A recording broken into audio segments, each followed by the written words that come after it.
Hi everyone, and welcome to our live watch along of Tassie Devils and Sandringham Zebras. The Devils today are at the Trevor Oval in Melbourne. I understand you can watch the game on Channel 7 and on KO, and also on the AFL website. And I'm actually watching it on the AFL website today. The AFL website has about a 30-second delay compared to Channel 7. So my scoreboard here and my comments about the game will probably be about 30 seconds behind what you see on Channel 7. I can't do much about that. So we'll just have to bear with that. Okay, so feel free to start any chat topic that you feel like in the live chat today. There's a fair bit to talk about. I guess you've all seen the latest media on John Longmire. What do you all think about him as a potential coach for the Tassie Devils in 2028? If you haven't seen it yet, this is what's been said in the last few days in local media.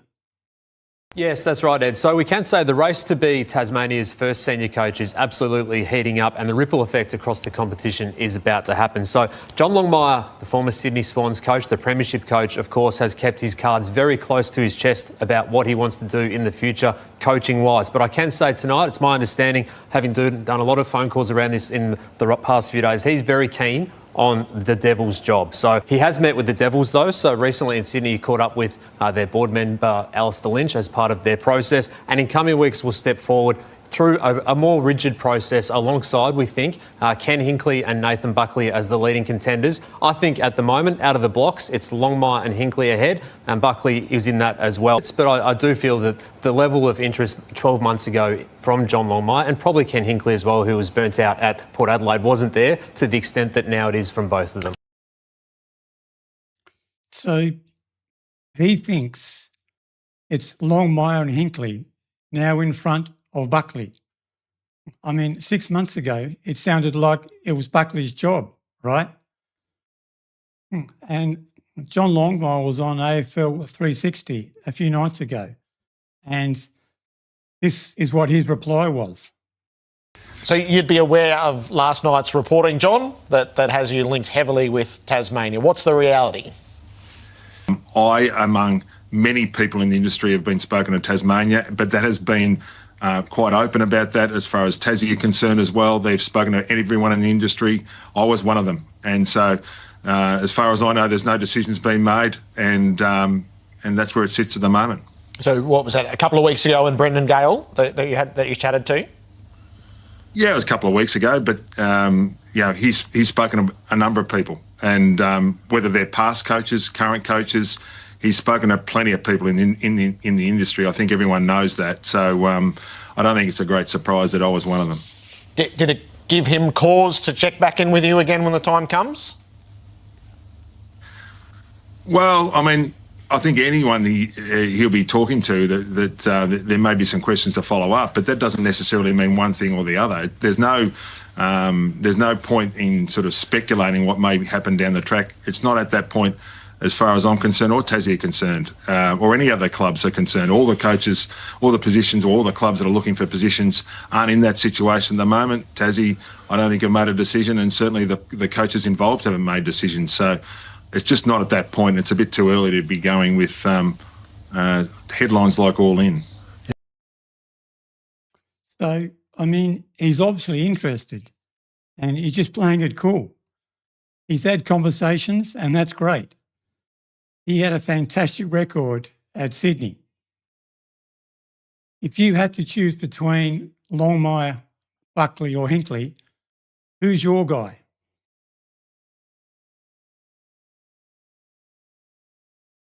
All right, we're getting ready for a start here at Trevor Oval.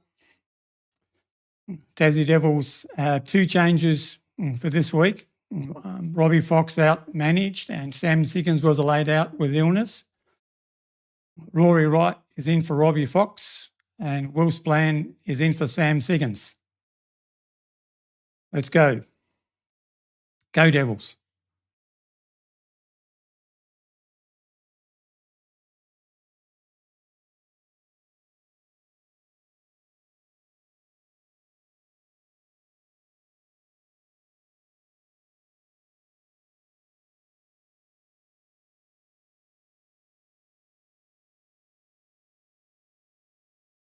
This ground is supposed to be a very windy ground. It's right on the edge of Port Phillip Bay. But I don't see a lot of movement in those trees there at the moment. So hopefully not too much wind.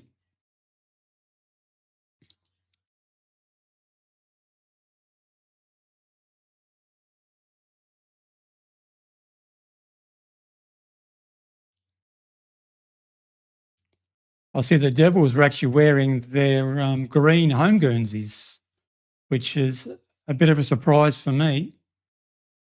I was expecting to see the Devils in their white strips, their away strip.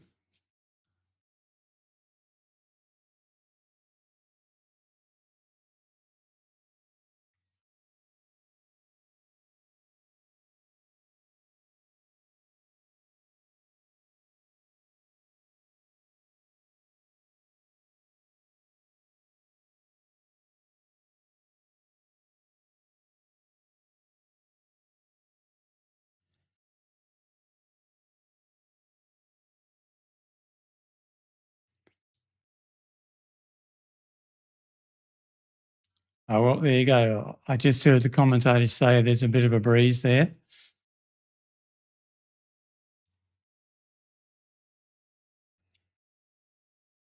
Bit scrappy here to start with.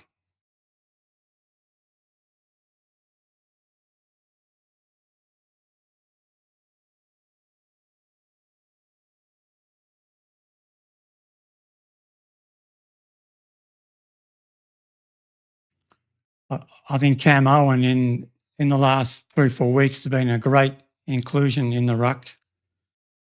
Max Mapley tried hard, but I think Sam Owen is certainly a number one ruckman.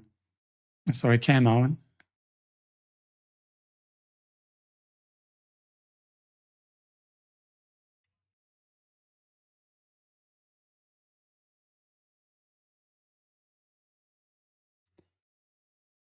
The Devils go into this game as pretty strong favourites, I would say.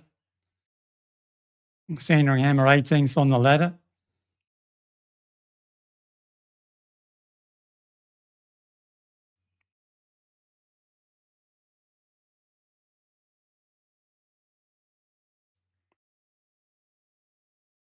I haven't actually picked up if there are any other late changes. Let me know if you see anything, any other changes. Robbie Fox is out. Sam Siggins is out.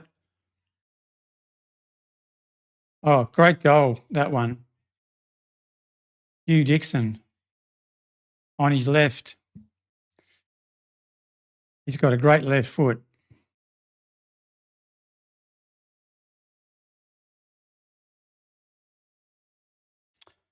Devils draw first blood.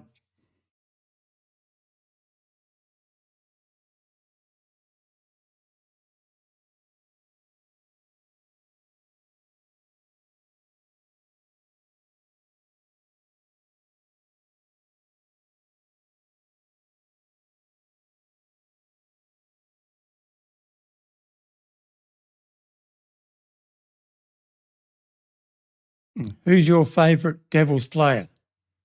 Let me know in the live chat if you have a favourite.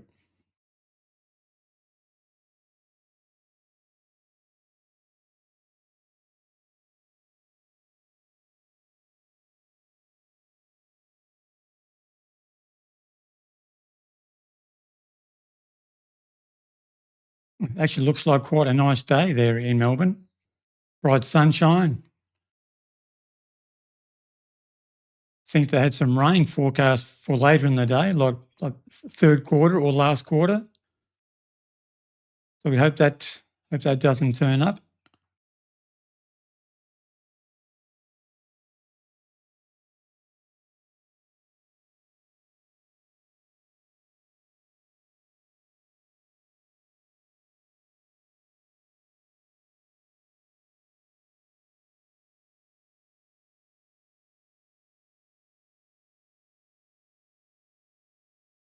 There's Hutchings, I think, this guy. I remember him from the first game.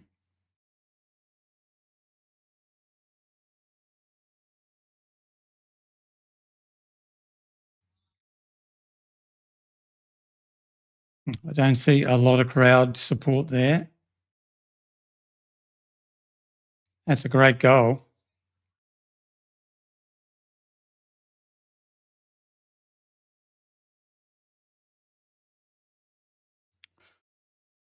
One goal apiece.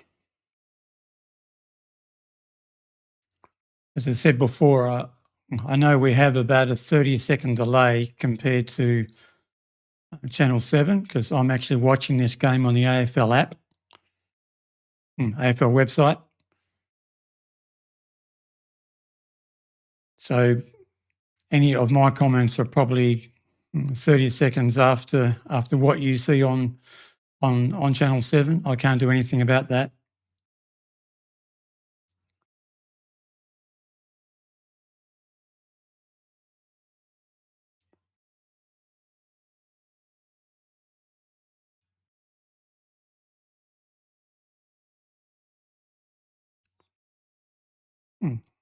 Tassie Devils' defence so far this year has actually been pretty good. There's only one or two games where they got really exposed down back.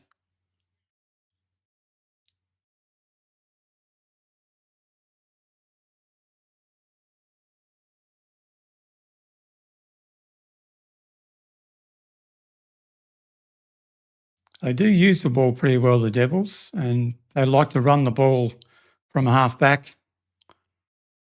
They switch the ball into the centre very well and try to open the ground up, go through the corridor. I like the way they play.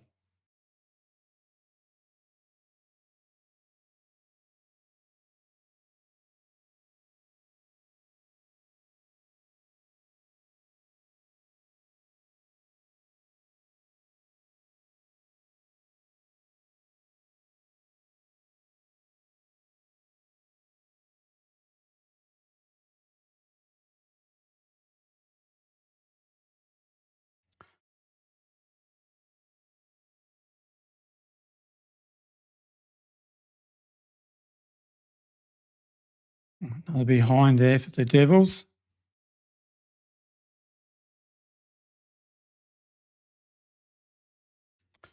It's a pity that Sam Siggins is out. I really like Sam Siggins.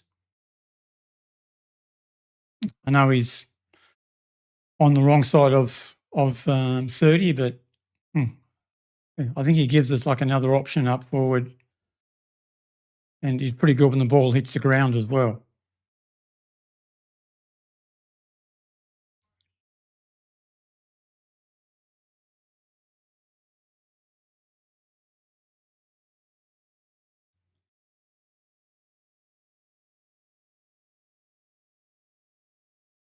If there's anybody there in the chat, let me know what's your prediction today. The Devils win? By how much?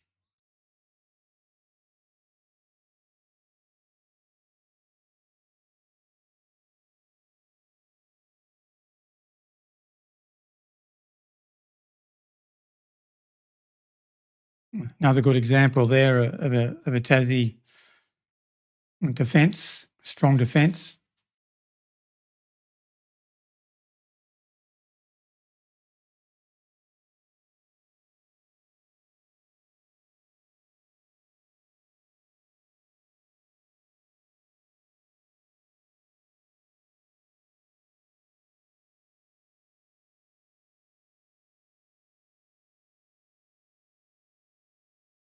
It's a lasso. He's kicked it the wrong way.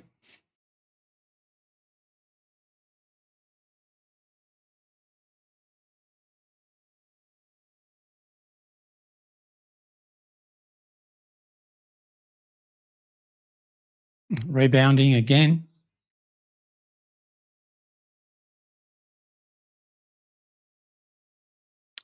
Another lasso.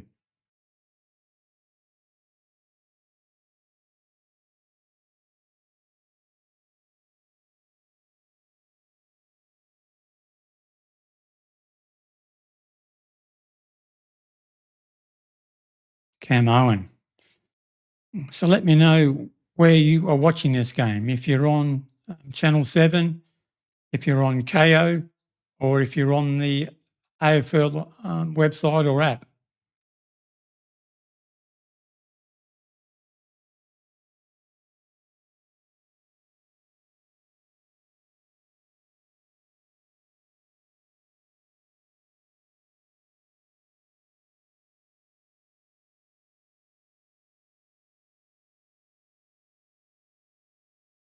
Been a little bit scrappy and scrambly, but you probably expect that early in a game when the pressure's on.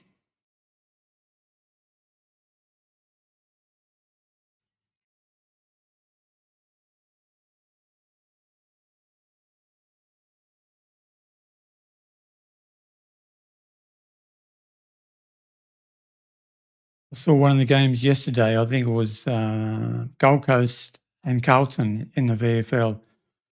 It started like this in the first quarter. It was tight for like a quarter or a quarter and a half.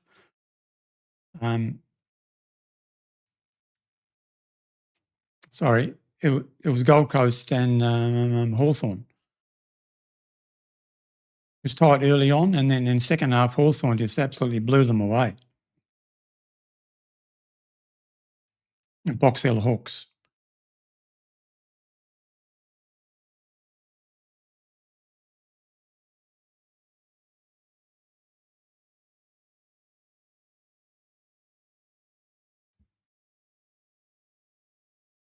I thought that would have been out of bounds on the full, but he's paid a free kick for something else.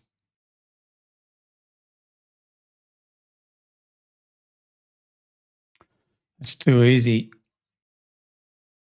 Poor marking.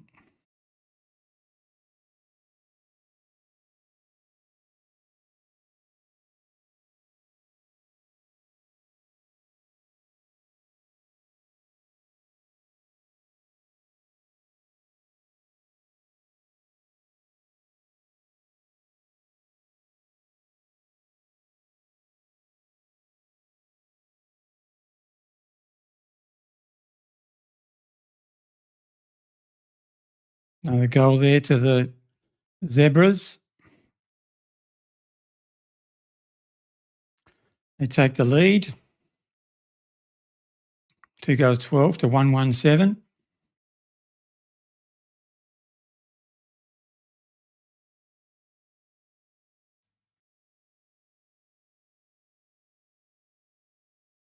Does look like a nice day there in Melbourne.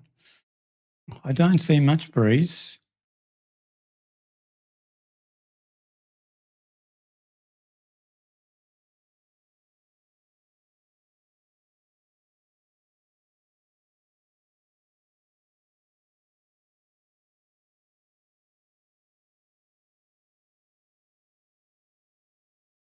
Dev was making a few mistakes the last couple of minutes.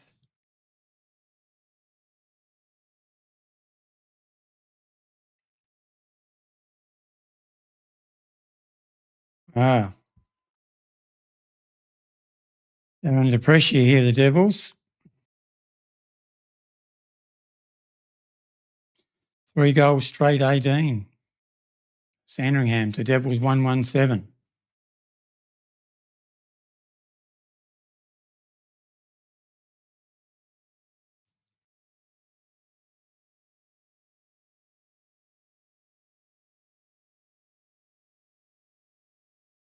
I haven't picked up if there are any other late changes to the team.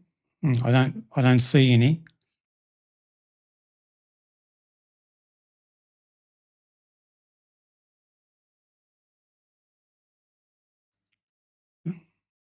Devils going forward.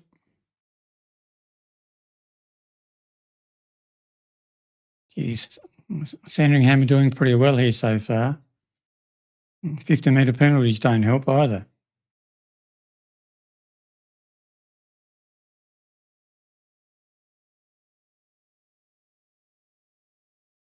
Oh, that was a good contest there by Callanan.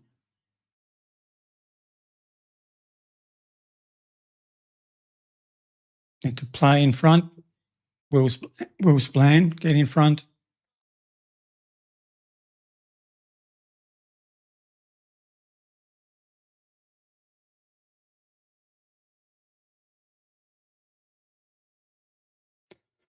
Sandringham has started pretty well.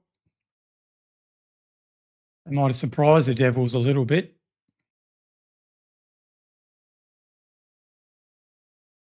You can't be complacent in any games these days.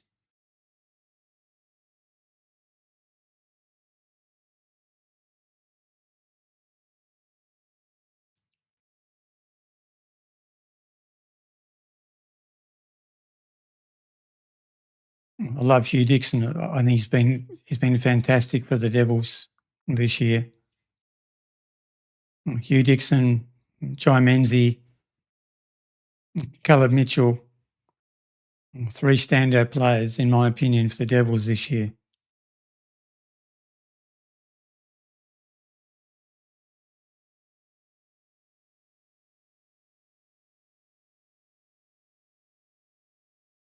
Geez, they're making mistakes, the Devils.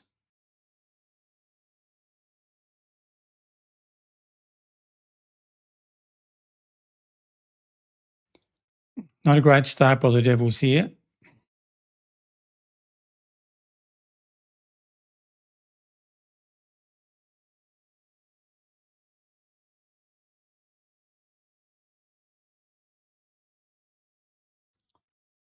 Jeez, the Devils, they're battling. 4 straight goals, 24 Sandringhams. The Devils 117. Not a good start.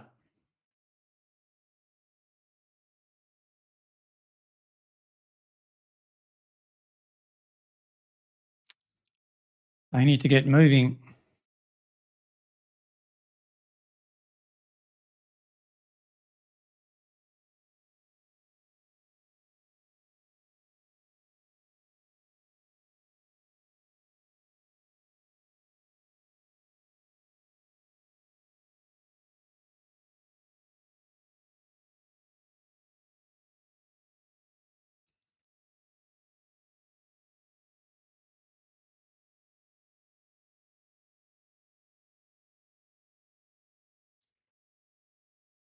It's not a big ground, this one.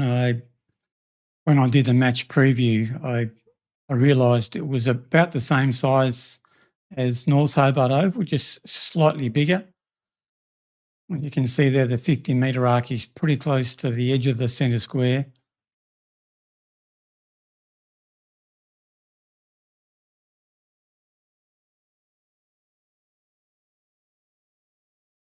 Jeez.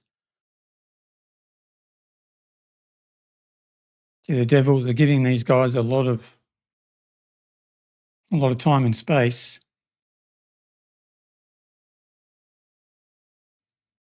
For 125 to 117.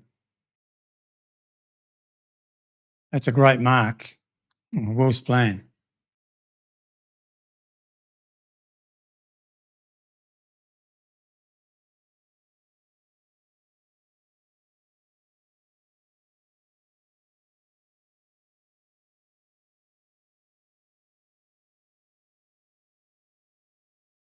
Geez, they're having trouble. They're fumbling and missing handballs, scrambling. But we get a goal. Jai Menzies. He was always going to be the man. But wasn't a very confident build up to that goal, though. A couple of fumbles and missed handballs, kick off the ground. But Jai Menzies was good enough to knock it through.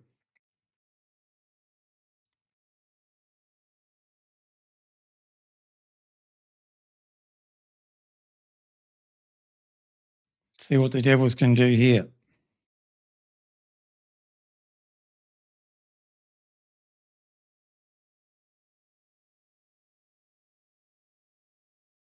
Sandringham are winning a lot of the contests, and they're finding targets and running.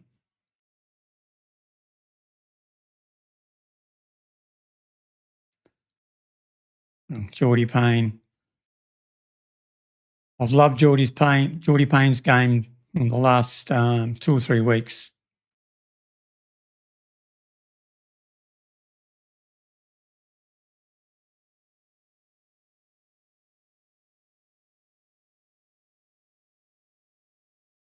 Another behind to the Devils.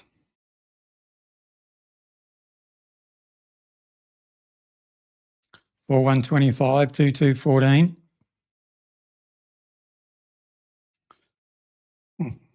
Devils need another goal before quarter time just to settle themselves down a little bit.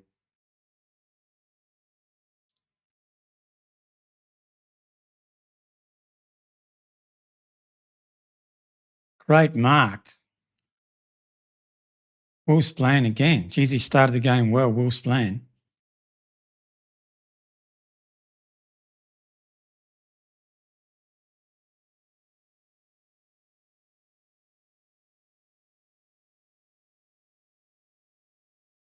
He looks very good. On Will Splan, he struggled in his last game. That's why he got left out last week. But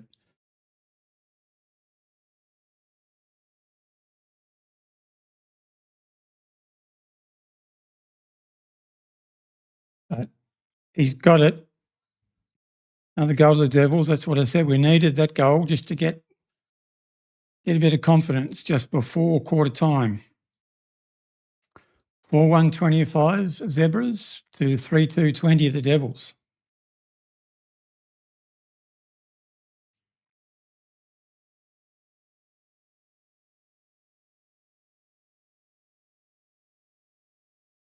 I think I can see a few Tasmanian Guernseys there in the crowd.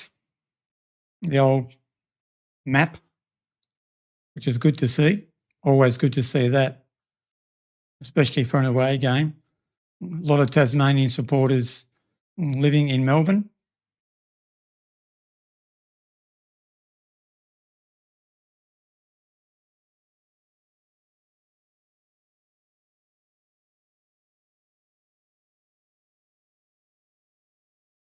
Another goal to the Devils.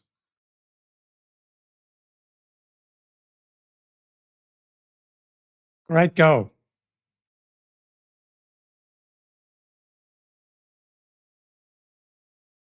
Was that Leary, I think?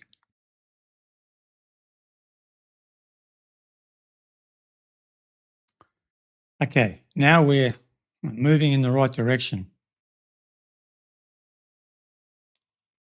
4-2-26 Devils to 4-1-25 Sandringham.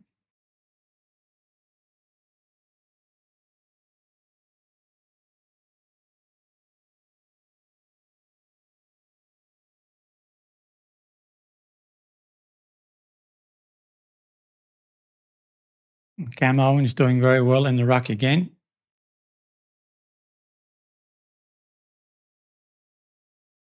Gee, the Devils are lucky there, I thought. Looks like a high tackle there to Sandringham.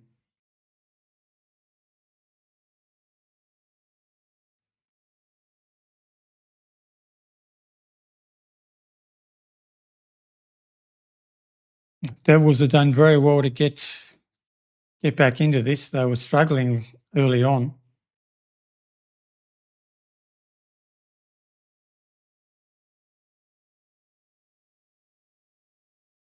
Maddox, Iverack.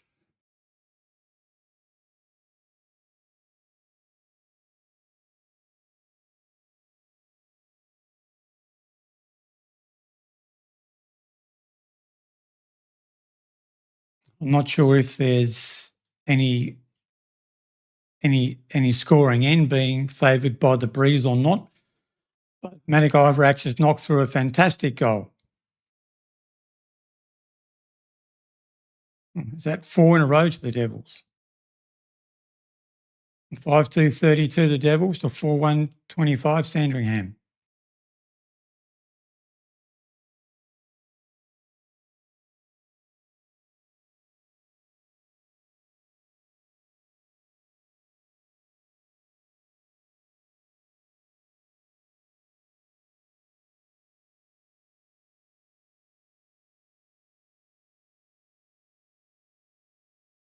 I've noticed this year in the VFL that the quarters are normally going 32 to 33 minutes. The long quarters, because most of the games are high scoring.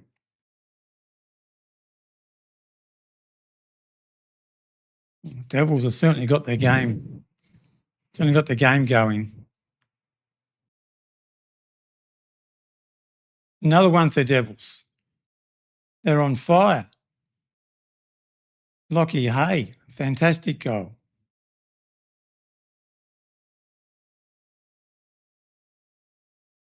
6-2-38 the Devils to 4-1-25 the Zebras. 6 goals in 26 minutes, the Devils. Starting to get the game played on their terms, which is good to see.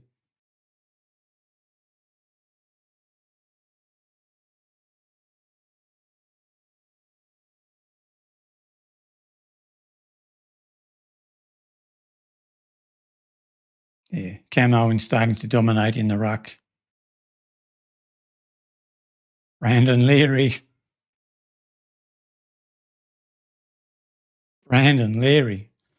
on fire.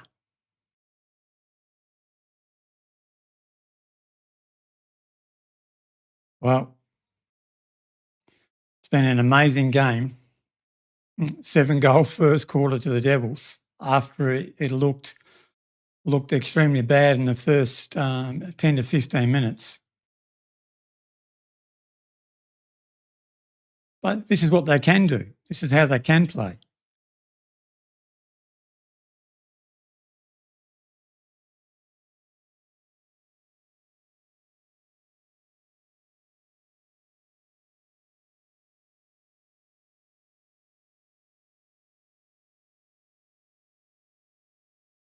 They keep rotating players off the wings.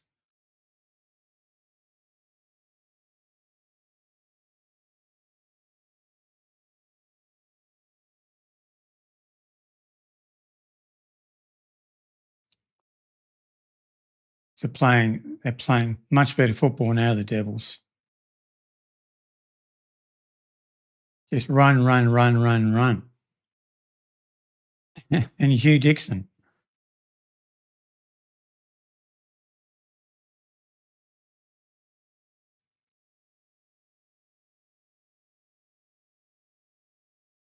Hugh Dixon, another goal. It's just an unbelievable last 10 minutes here by the Devils.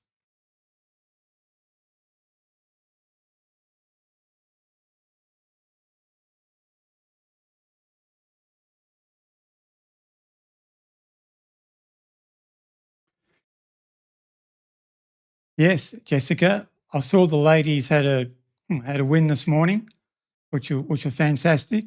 Their first win. Well done to the ladies team. They'll be stoked after that, I'm sure.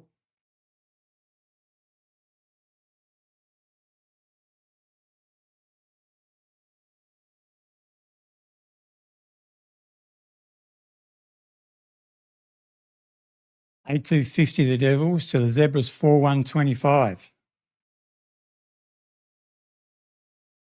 Geez, after that first 10 minutes of the game, I was so worried.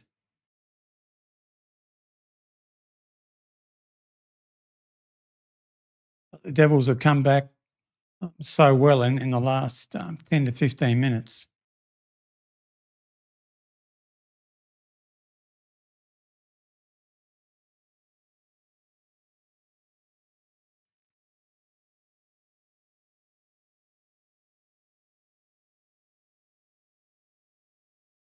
Yeah, I just love Cam Owen in the ruck. He's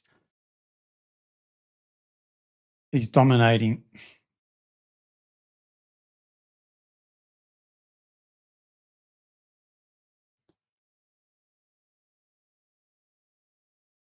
Zebra's looking dangerous. Ah, that's a long goal by the Zebras.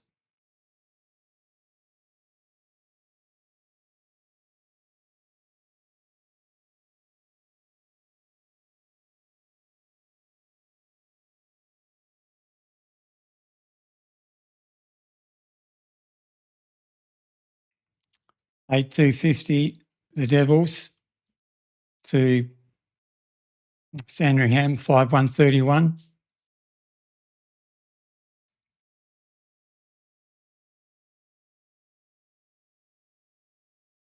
I didn't watch the ladies' game, so if you saw the ladies' game, let me know how the game went.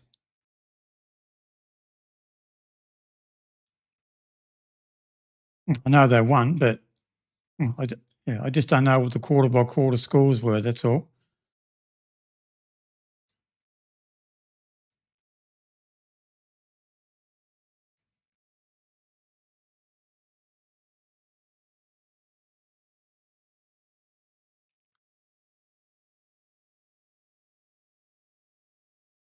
Jed Hagen.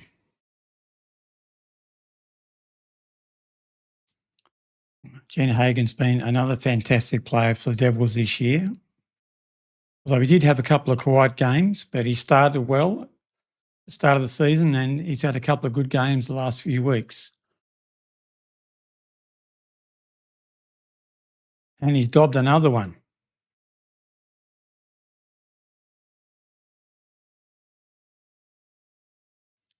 So the Devils, 9-2-56, Sandringham 5-1-31, 25-point lead late into the first quarter.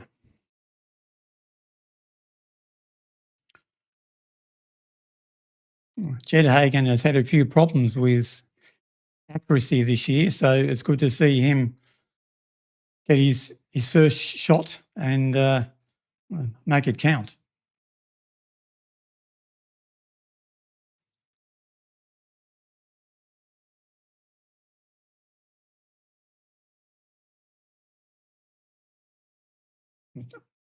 Devils go forward again.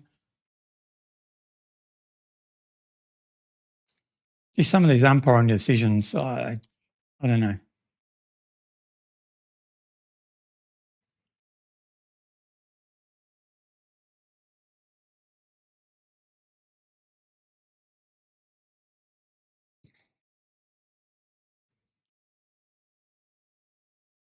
Some loose defending there by the Devils. It's happened a few times. Players on their own.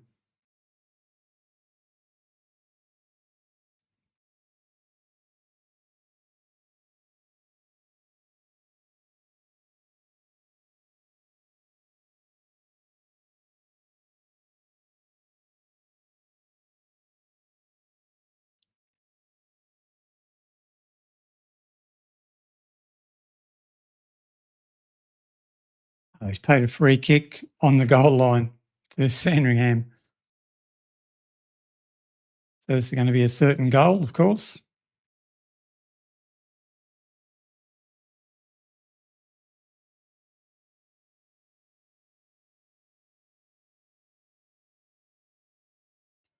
Well, it's certainly a very high-scoring game.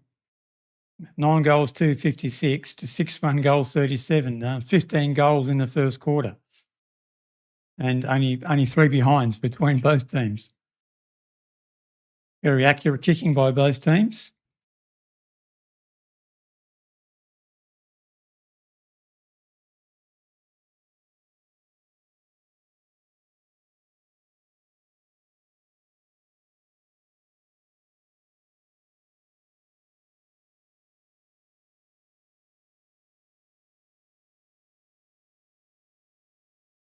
A very long quarter.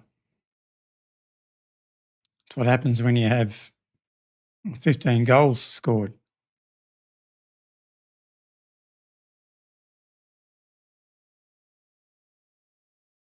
Oh, nearly.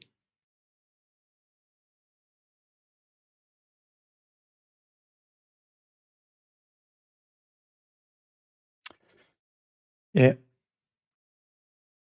Yeah, Jessica, well, Navy Blues had a fantastic win yesterday. I watched some of that. So that's quarter time. Quarter time, 6-1-37. Sandringham trail the Devils, 9-2-56.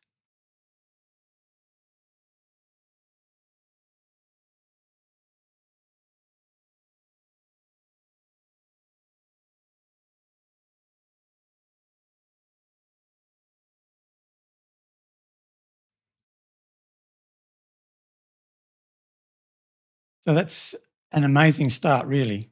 And I see Jai Menzies had 9 touches, Callum Mitchell had 6 touches, Bailey Bogue had a few, Leary's kicked 2 goals, Dixon 2 goals, and Menzies a goal. Yeah, certainly looking forward to Devils playing in the AFL, and not long to go now. I know 2028 actually sounds a long way away, but when you think about it, we're getting towards the end of June now in 2026. So it's only sort of 18 months until the start of 2028. But of course, the Devils' activity for the AFL is going to start way before 2028. They're going to be drafting in, October, November of 2027. So it's not far away. 15 or 16 months, you could say, before the first AFL draft of the Devils. Yeah, yes, Jessica, and membership as well. Look, I don't think we're ever going to get to a stage of having as many members as a Collingwood or a Carlton or a West Coast or teams like that, because we're a very small state. But yes, we do have a lot of members who live all around Australia. And I'm also aware we have members that live internationally. So it's going to be interesting.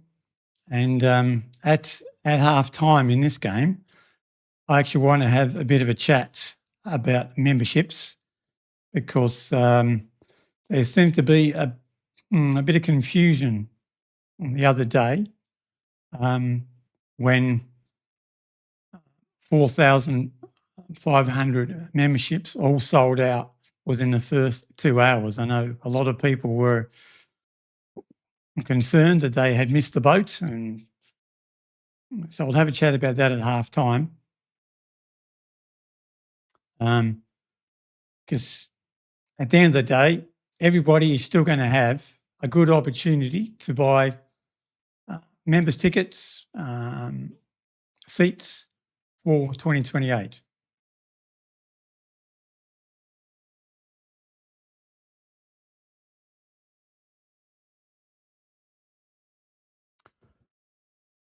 Yeah, I know there are a lot of haters out there, Jessica, but I think there's an awful lot of lovers of Tasmania as well. And I think there's probably more lovers than haters. And there's probably like 95% lovers and 5% haters. But unfortunately, like most things, that 5% is often very loud and they get heard more than the lovers.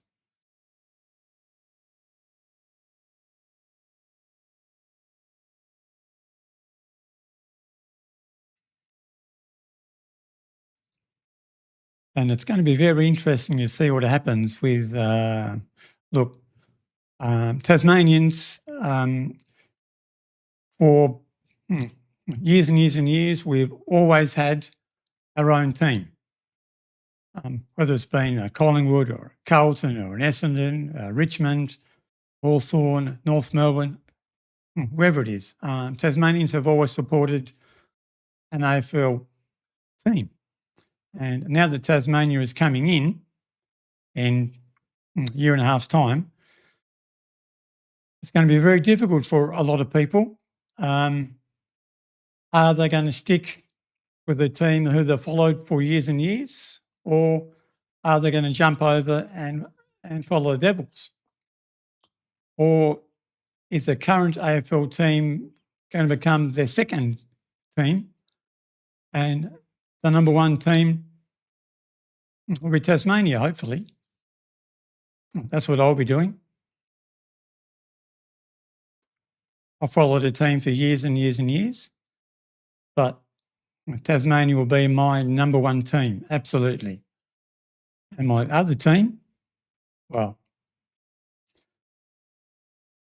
I hope they win every game apart from when they play Tasmania, and I'll be supporting Tasmania against them.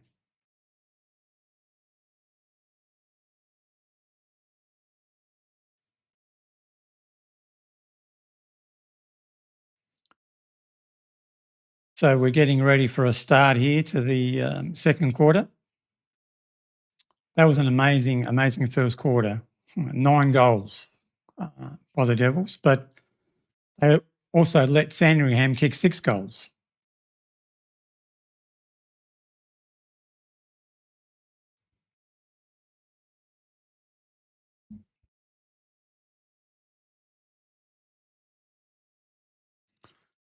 Here we go in the second quarter.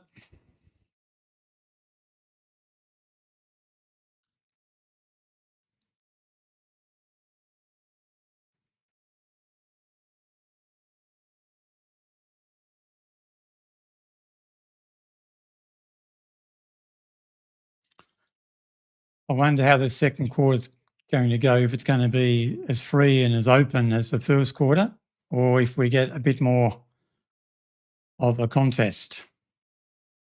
A bit tighter, I mean. Devils get the first clearance.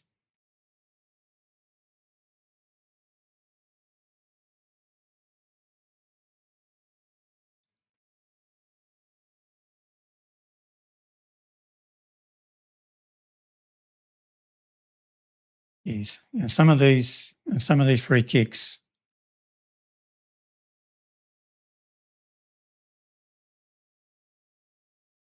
Good pressure here by the Devils. Geez, I've loved Hugh Dixon all season, and he's playing so well again.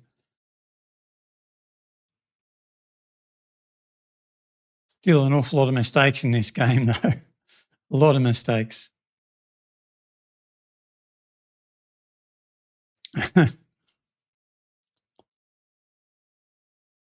Yeah, we certainly had a lot of high scoring back in the 70s and 80s, and some of the 90s, for that matter. It changed a lot in the AFL in the last couple of years, although this stand rule has, I think, it's quickened the game up a little bit, and I think it's increased the scoring as well, which is a good thing. Same with the lasso. I think the lasso has been a good innovation, sped the game up. Oh, Kai Cameron, nice mark on the 50-metre line.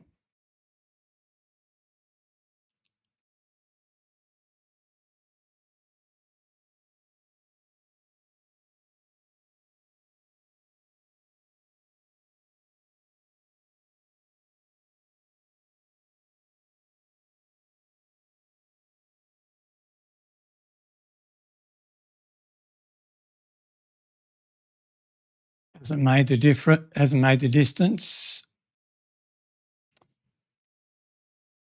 Yeah, that's certainly right, Jessica.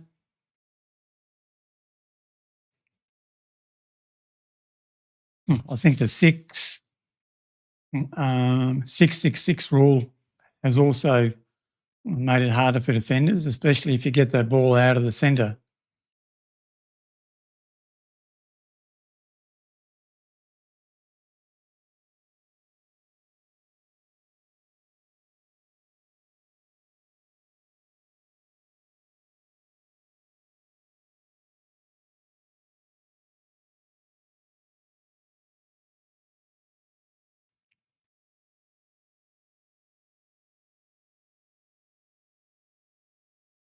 Very scrambly at the moment.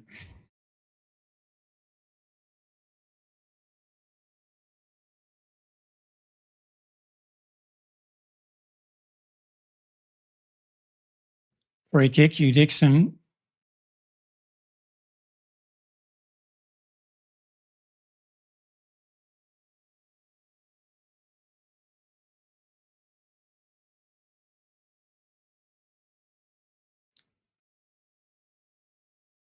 As I said, I've loved his game and his season.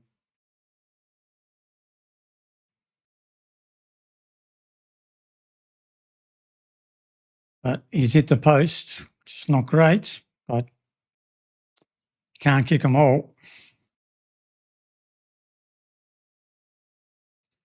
6-1-37, Sandringham, 9-3-57, the Devils.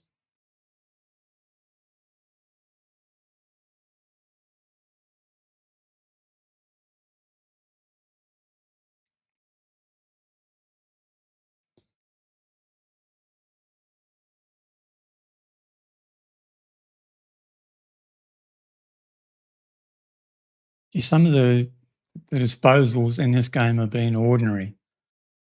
Apart from the goal kicking, which has been extremely good, but a lot of the ground kicking and handballing has not been good. Missing targets.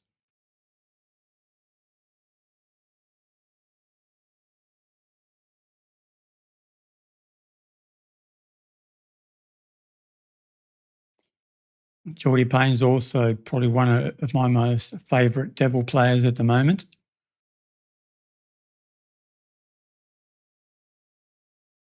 Putting Geordie Payne in the back line has been a great move by the coaching staff.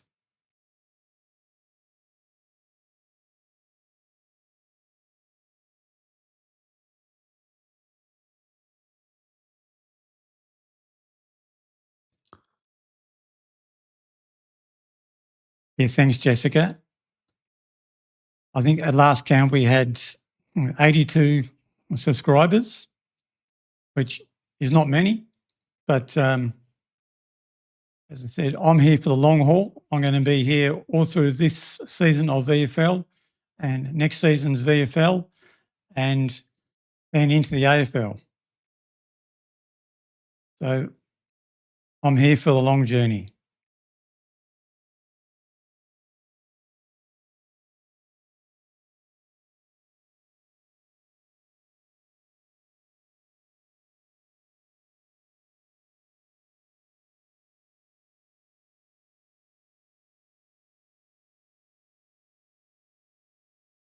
I just do this for fun, and I just do this because I've just waited for a Tasmanian team to be in the AFL for so many years that I'm just so happy that it's going to happen.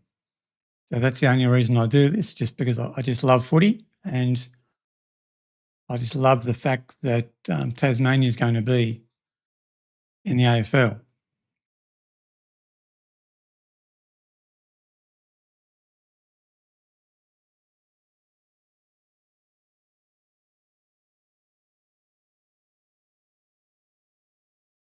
I might be showing my ignorance, Jessica, but I have no idea what blue sky is. Sorry.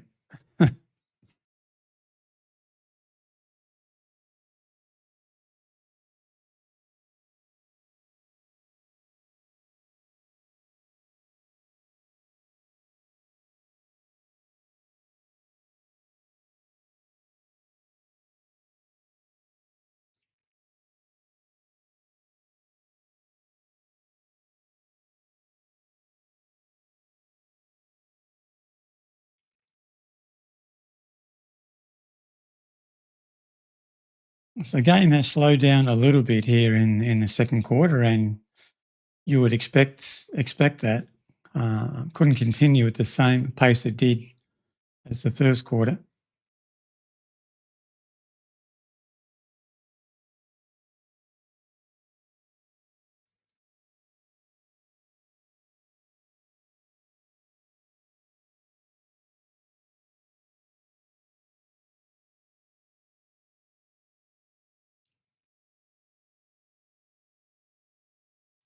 An awful lot of mistakes being made in this game. A lot of mistakes. But I guess you expect that. It's not AFL. I mean, there's some very good things being done as well, but just mistakes like that. A kick out of bounds when there's no pressure on.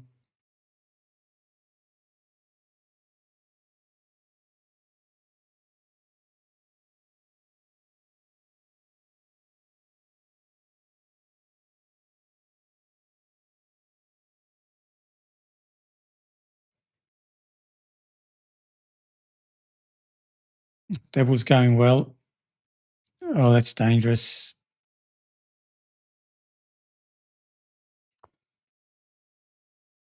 Still, with 20 points up at the moment, that might change.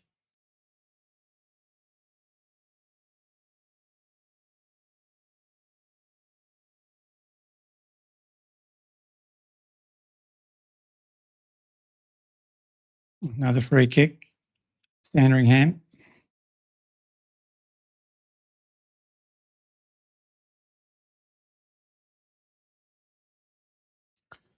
Yeah, that's right, Jessica. Tassie certainly should have been in before GWS and the Gold Coast, but we had our chances years and years ago, but couldn't make it work. Couldn't get accepted.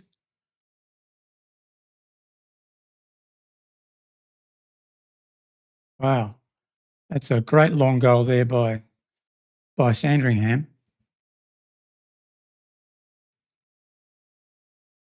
So that gets the margin back to 24 points, 14 points, I'm sorry.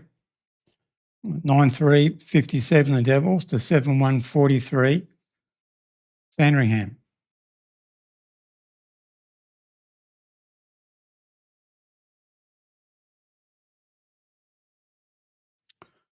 I mean, just imagine if Tasmania had actually been in the AFL 10 or 20 years ago, all the Tasmanian players that have come through in the last 10 or 20 years that have gone off to other clubs would have been with Tasmania. And there's been an awful lot of great Tasmanian players come through in the last 10 or 20 years.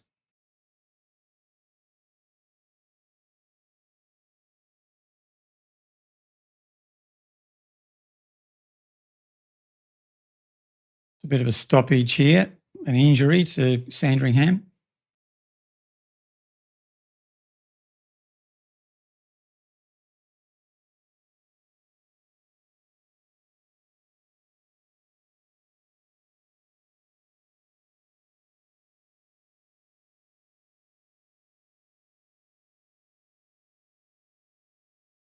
Still lots of mistakes being made.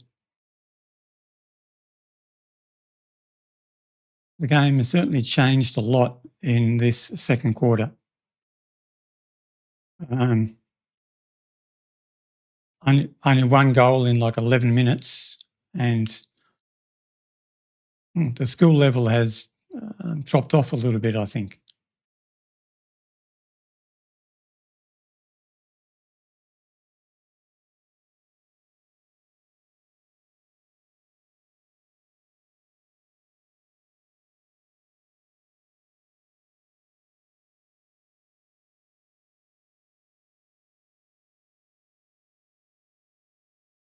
Bit of a slow passage of play here.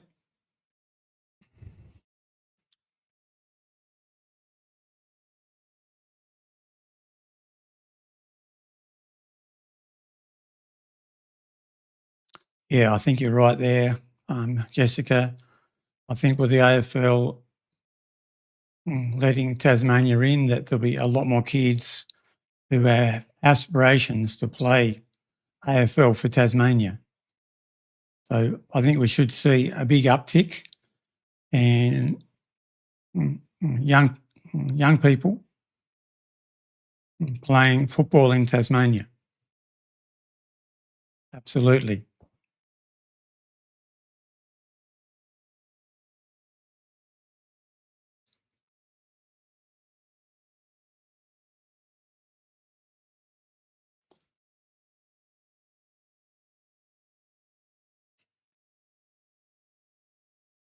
Nine 357, 7 143, 14 points the difference. Getting close to being halfway through the second quarter.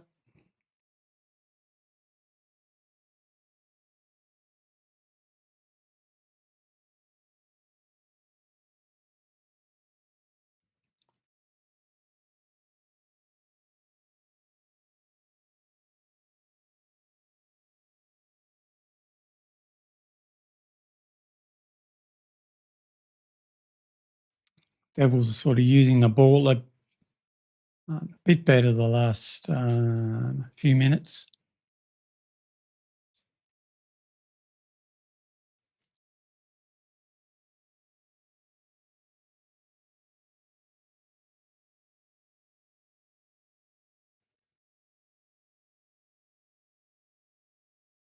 Gee, there's been a lot of mistakes though in this quarter. I think it's probably because there's been a lot more pressure on the guy who has the ball,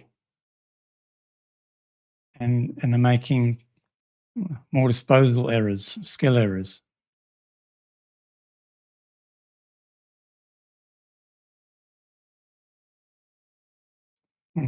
That's a great snap by Caleb Mitchell. Another goal to the Devils. Devils bring up their 10th goal, 10-3-63 to 7-1-43. I still can't believe how accurate the kicking is.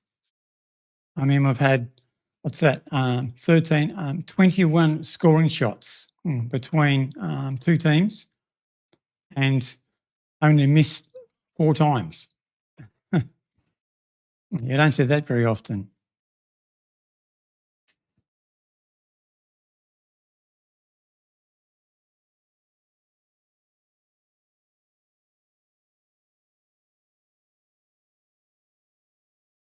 Yeah, that's right.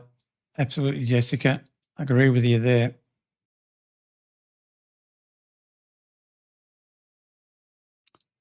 So, 20 points at the moment to the Devils. We're about halfway through the second quarter.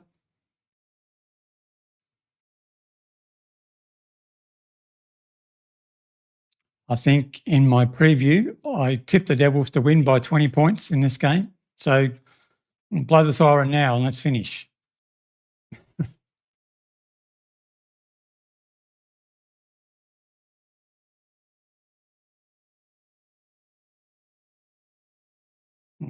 Devils get a free kick here. That's the lasso.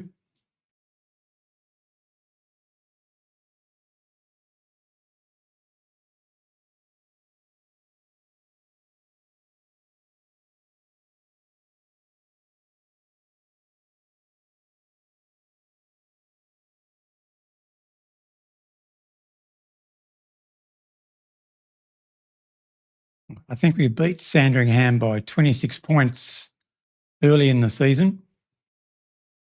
And in that game at one stage at UTAS in Launceston, in that game at one stage, the Devils were, I think, 56 points in front.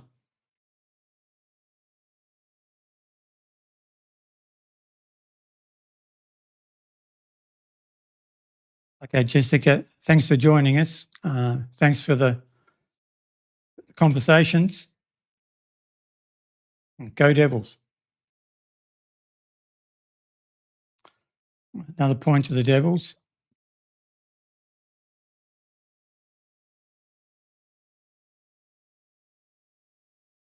10-4, 64, 7-1, 43.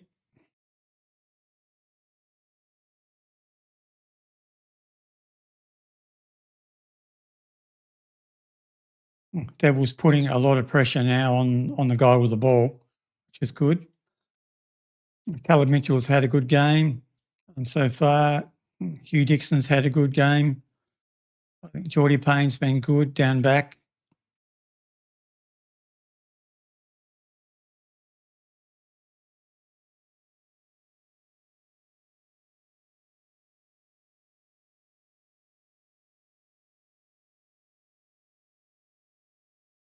Ball goes into the Sandringham forward line, out of bounds. Like I said before, I do see a few Tasmanian supporters in the crowd there. I see a few map Guernseys, which is always good to see. Some local Tasmanians living in Melbourne, I assume.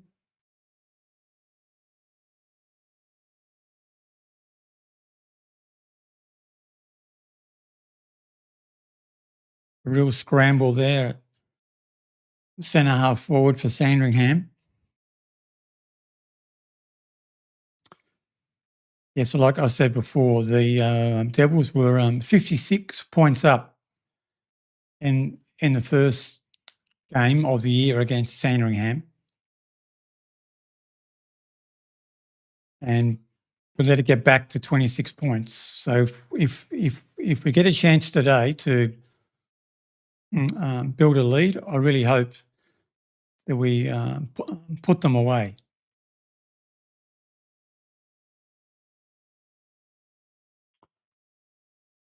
I liked what Wolf's plan actually did in the first quarter. Yeah, he does show some good signs. Does the young Wolf's plan.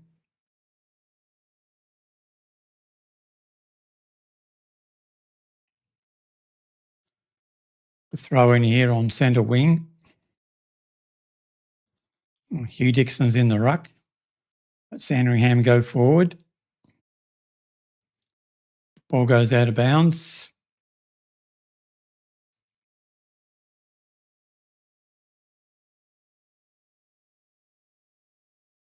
I can't see a windsock or a flag, so I don't know which way the breeze is blowing. But scoring has seemed to be okay at either end, so I don't think the breeze is having a huge impact on scoring.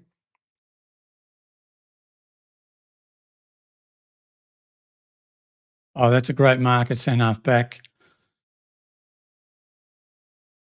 Wilkinson, I think that is.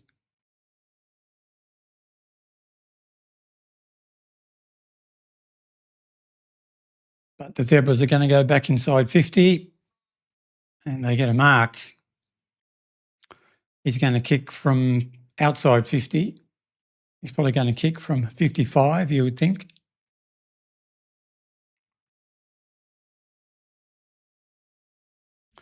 As I said, if you've just joined the stream, I'm actually watching this on the AFL website, which is about 30 seconds behind a live Channel 7 broadcast. So if I sound 30 seconds behind with what I'm commenting on, I'm sorry, but I can't do anything about that.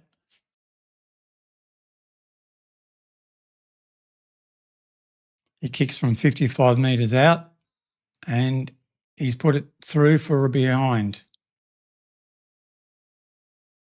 Another behind to Sandringham. It's only their second behind for the game. 10-4, 64, 7-2, 44. 20-point margin to the Devils.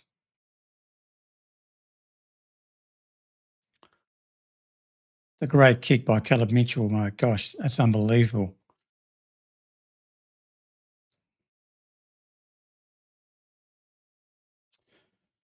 Dangerous kick there by Devils. They might have turned it over here. Yeah, I've noticed the last few weeks that the Devils are trying to go from outside to in. They're trying to go from a boundary line back into the corridor. But sometimes you turn that ball over in a dangerous position. Another goal coming up for Sandringham. No, he's kicked it out of bounds on the full. Bit of a let-off there for the Devils, I think.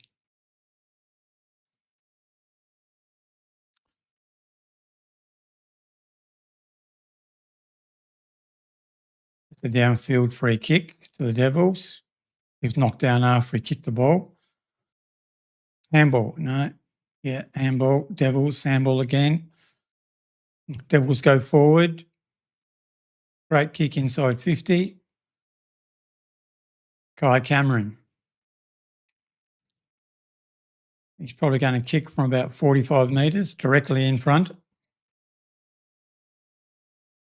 Let's hope he can put this through.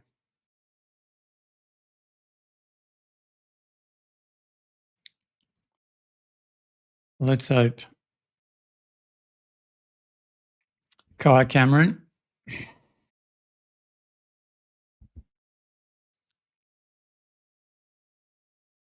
Kicks from 45, stabbed at it. He didn't look very confident in the approach and he's missed.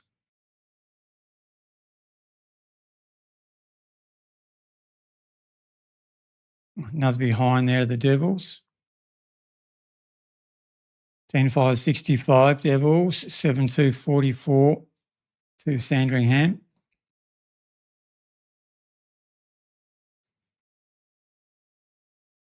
It's a dangerous kick by Sandringham in the middle, but it comes off and they're away.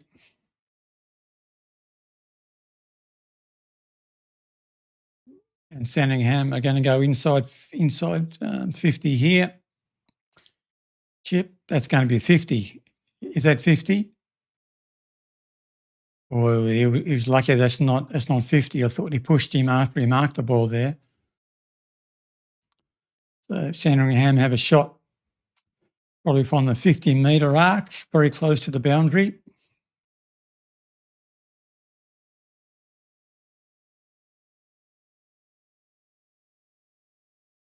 We're probably 5 or 6 minutes away from half-time here.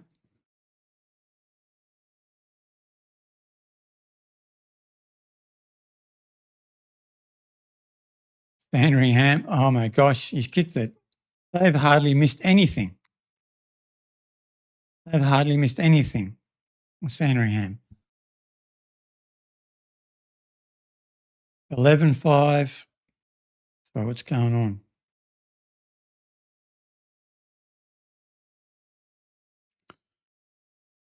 The goal's gone to the wrong team.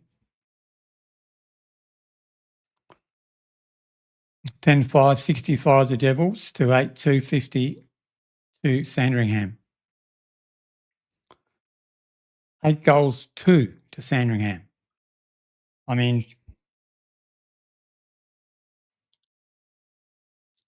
very accurate kicking.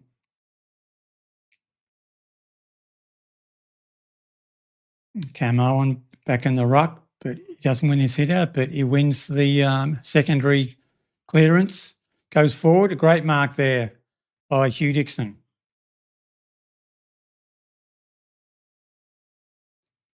He's had a good game, Hugh Dixon, again. I mean, he's hardly had a poor game all year, my opinion. But this is a long shot at goal, probably going to kick from the 50-metre arc on his left.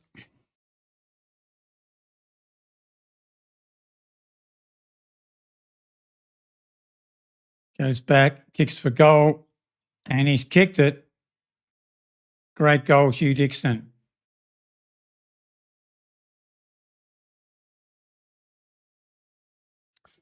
He is a fantastic player, Hugh Dixon.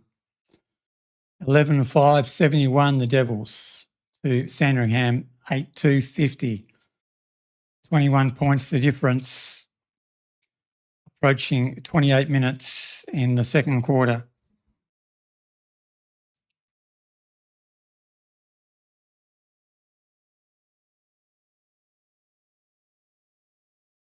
I'm quite surprised that there isn't a breeze affecting one end here on this ground. Normally there is. Devils go forward again out of the middle. Inside 50. Brandon Leary, ball smothered.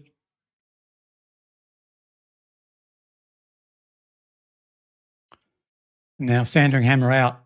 They go inside 50. But a free kicks the Devils. Nick Williams.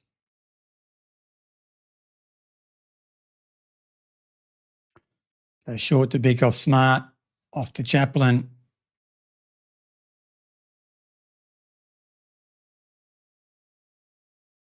Ball's on centre wing. Devils have turned it over and 50 metres against Beakoff Smart. Wasn't necessary.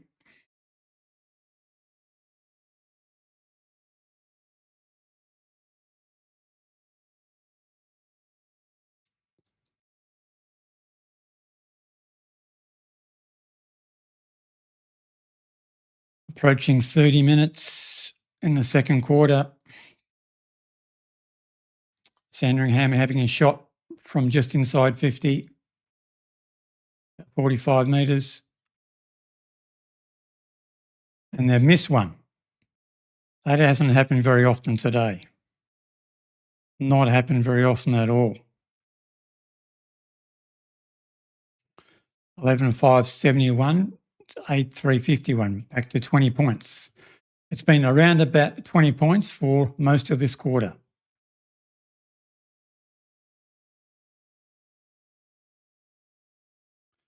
Bit of a stalemate on centre wing.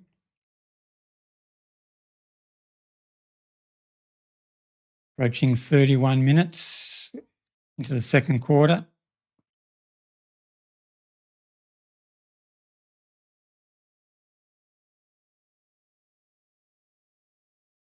If the Devils going to hold this 20-point lead going into half-time, it'd be very handy, or if they can get another one and go in at 26 points up, even better.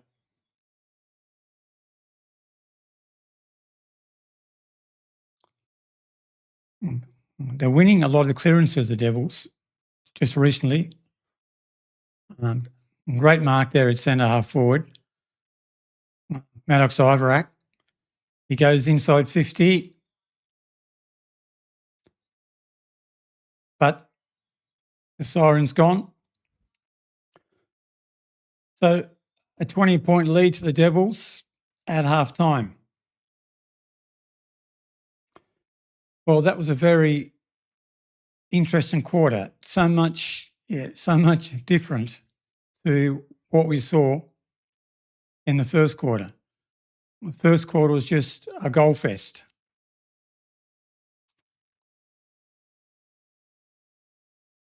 So I'm just going to take a short 10-minute break and I'll come back after the break.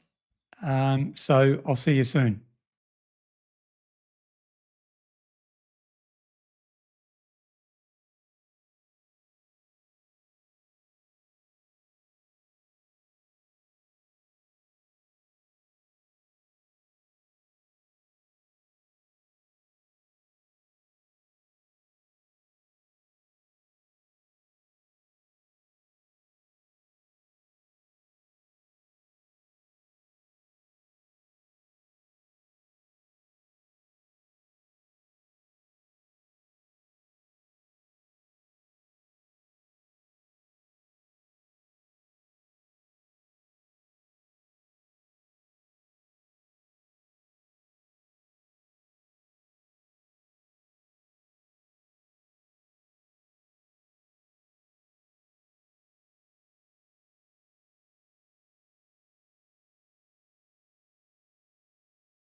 And we're back. Hi, everyone. Right, I do want to touch for a few minutes on Devils memberships, because I think there's been a bit of confusion from Devil supporters as to what's actually happened in the last few days. Some people are thinking that they missed their chance when they saw that the latest offer of memberships sold out in about 2 hours early in the week. I'm going to play a video clip from the club explaining the situation, then we'll have a chat after that. Yeah, so as we stare into 2028, we know we're going to be playing our home games here in the south at Ninja Stadium and at UTAS Stadium in Launceston.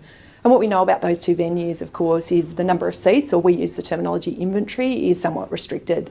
So what we've tried to do is give certainty for a portion of the seats that are available to sell, but also remain flexibility so that we haven't sold the whole stadium to ensure that more people can get access as we get closer to 2028. We tried really hard to strike a balance based on what the fans and members were telling us they wanted, the amount of revenue that we wanted to generate in order to build the club, and also the demand for certainty. So we chose 4,500. It was built off actually Ninja Stadium capacity being the smaller venue of the two stadiums, and giving us a position where we still retained up to about 50% of flexibility of seats come 2028. In making that decision, what we've had to weigh up is certainty and obviously income, but also flexibility, and trying really hard to get that balance right. And I feel like we've done a really good job in achieving that balance. Yeah, look, we've got a lot of work to do over the next 12 months to build all of the membership products. So the 4,500 purchasers and members that have come on board today, what they get in effect is the opportunity to purchase whatever products that they want in the sequence in which that they're bought. Now, those products aren't yet created, so we've got a lot of work to do over the next 12 months to really map those out, and they're not all going to be 11 game home game memberships. They're going to be a huge variation of product based on what the consumers and what fans of this, I guess in a contemporary landscape, are looking for. And there'll be northern memberships, there'll be southern memberships, there'll be interstate versions, there'll be 3 games, there'll be 5 games. There's lots of different products that we need to create. So the next 12 months will be a really big focus on that, but we're not going to rush off and do that on our own. We'll be doing that in conjunction with the member base so that we're creating something that they really are seeking. In terms of when we're going to do that, I'd expect probably late next year we'll be selling membership and ticket product for 2028, and I'd expect at about that time that we'll be releasing further product and further memberships for those that are current believers to have first access to. Well, what I would say is to the 4,500 people that have secured that they've got their access confirmed for 2028. For those that missed out, please stick with us, be a believer. There are going to be more products, there are more seats. And come late next year, you'll have the opportunity to be a part of that purchase process as well. We always knew there were going to be people that were going to miss out, and in many respects that breaks our heart because we don't want anyone to miss out. But we do have limited supply in the venues in which we're going to be playing, and it's really, really important that we manage that really carefully. So if you weren't lucky enough today to be able to purchase, stick with us, be a believer. There is more product to come. It'll be later next year, and we'll be making sure that we cater products to meet the needs of the fan base, ultimately to get as many Tasmanians to as many games as possible. So in terms of what we've sold now, we've obviously got the 1866 Club, and then we've got the R28 Premium and the R28. They're actually not membership categories, they're access tiers to access the memberships when they come in at the end of next year. So in effect, those 4,500 customers or members have bought rights, and they will purchase a membership that suits them for 2028 when they're released late next year. For those that didn't get those products, they continue to be a believer. As I say, it's really important that they stay in the mix because they will have next option to purchase the membership products come 2028 as well. So for those that have purchased the 1866 Club and the R28 Premium or the R28, they're guaranteed to be the first 4,500 customers to access memberships as they come online at the end of next year. There won't be another product, another 1866 or another R28 Premium or R28. In fact, they will reserve the right, assuming that they renew in 26 and 27, to be first in line to access what comes next. Okay, so what she's saying there is that no memberships have been sold yet. No seats have been sold yet. what's been sold is an opportunity to have first choice of membership packages when they are released next year. So 4,500 people will get first priority to buy memberships next year. Then after that, everyone else gets their chance. So, for example, Utah Stadium in Launceston has 17,000 seats. So if those 4,500 people buy a seat, then there are still 10,000, 12,000 seats left for other people to buy at Utah's. Similar thing for Ninja Stadium. It has less seats, so maybe 6,000, 8,000 seats left for other people to buy. So there is still plenty of opportunity to buy a membership if you missed out on those first 4,500 spots this week. So don't stress about it. I've noticed a lot of people complaining online that they missed out, missed our membership, we're not going to get in, blah, blah, blah, blah. That's not the case. You will get another opportunity later next year. So we all look forward to that. I think the players are back out on the field now. Here it's just after half time. The Devils 11-5-71 to Sandringham 8-3-51. I'm just going to have a look at some of the stats. First, we'll have a look at the player stats. And Caleb Mitchell was leading possession getter for the Devils with Bailey Bogue and Zach Adams. Jai Menzie.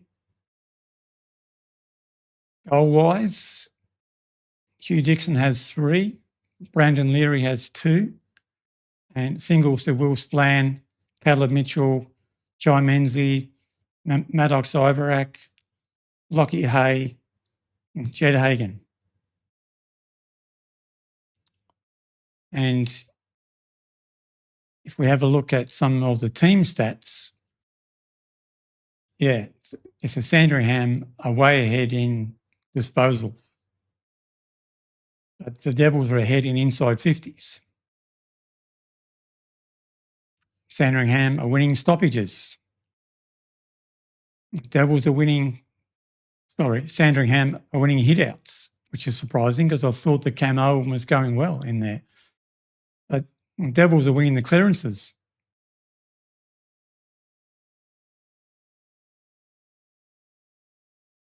And in defence, Sandringham have had slightly more tackles than the Devils, but not too bad. So we're getting close here to a second half start. I think if the Devils win this, they have a chance of moving up to 3rd on the ladder. I saw some of the results yesterday, and I think it's 3rd the Devils can get to if they win today. And if we have a big win, that's obviously going to help our percentage. As I said earlier, it's still in my memory bank that in the first game against Sandringham this year, Devils were nearly 10 goals in front, and they let Sandringham kick 5 goals in a row to get it back to 26 points. So after being up at half time by 20 points, you would hope that the Devils can actually go on and firstly get the win. That's the most important thing. But secondly, it'd also be nice to kick on a bit and try and double that margin.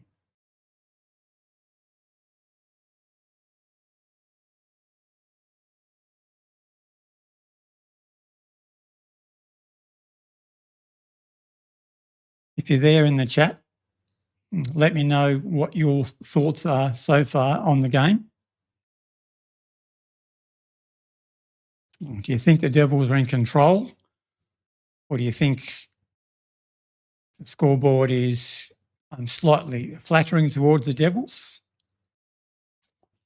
How do you see things?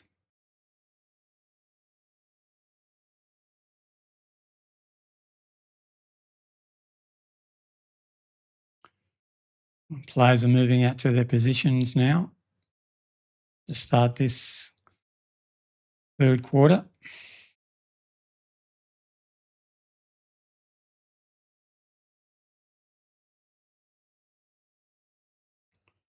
I'm looking forward to this second half.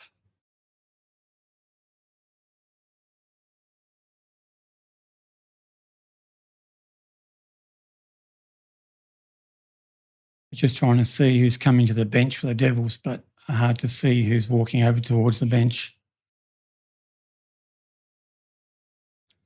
I can see Beakoff Smart heading towards the bench.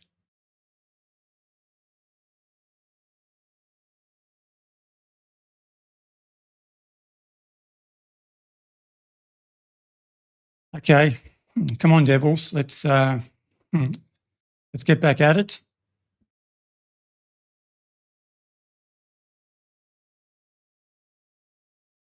And see if we can do a bit more damage on the scoreboard in this third quarter.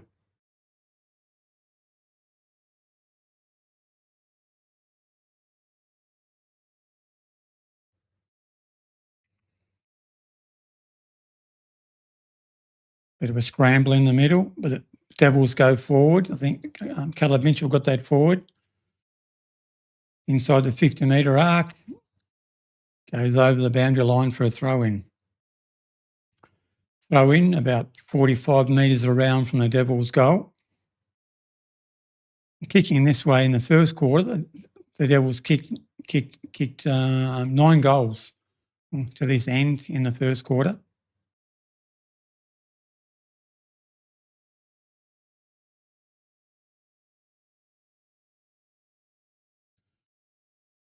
It goes out of bounds. That's a lasso free kick to the Devils. So we have a chance here to go back inside 50. Goes long inside 50. Oh, that looks like a throw from Sandringham. Propotny handballs to Callanan. Oh, beautiful snap of goal by Callanan.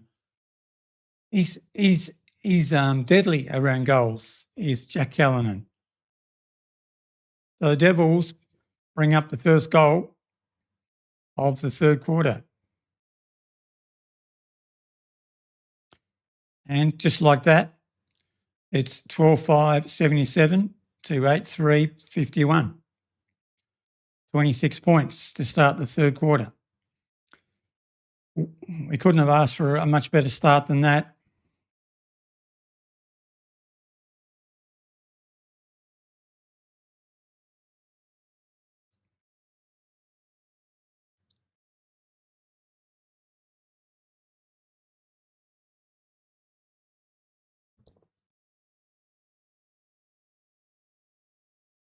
Cam Owen wins the tap out again. But Sandringham go forward. Played a free kick to Sandringham at centre half forward.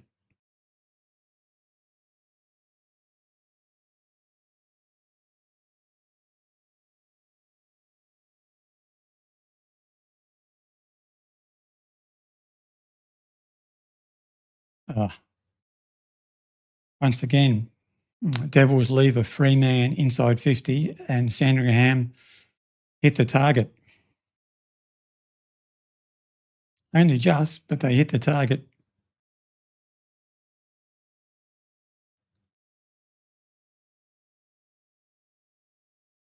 He's going to kick here from probably about the 50-metre line, you would think, on a 45-degree angle. Not an easy shot.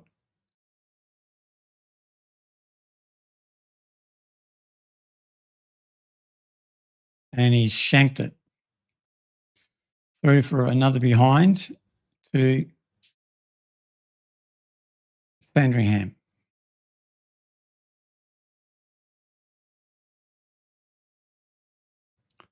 It's a long kick by the Devils. And the Devils are going to go forward here, inside 50. Oh, nearly a mark there. Jai Menzies out of bounds.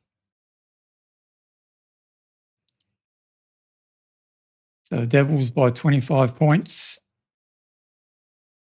at the start of the third quarter.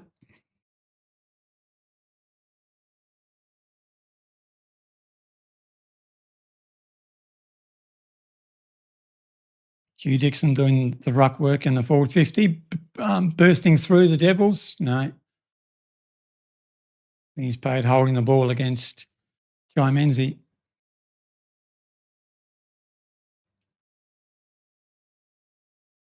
That was a risky kick by Sandringham, but they find their man and now they're out.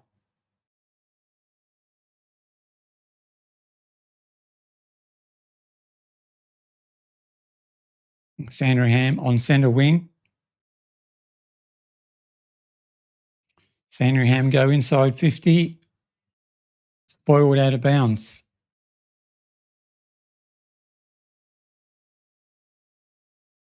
Yeah, Riley. Hopefully Devils can go on and win, mate.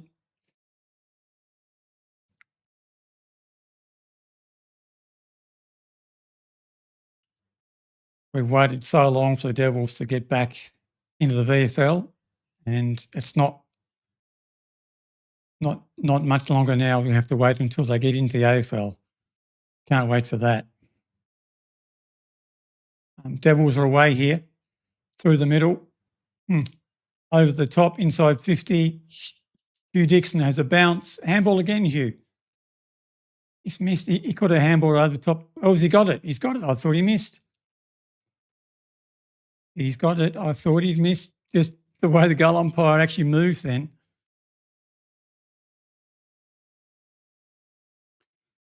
So the Devils, 13-5-83 to Sandringham, 8-4-52.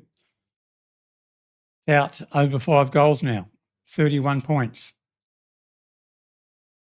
Honestly, I thought Hugh Dixon had missed that, just the way the goal umpire ran to his left.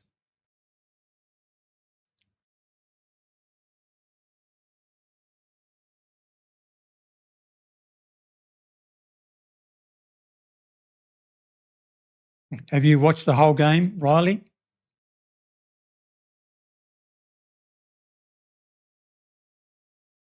Free kick the Devils in the middle.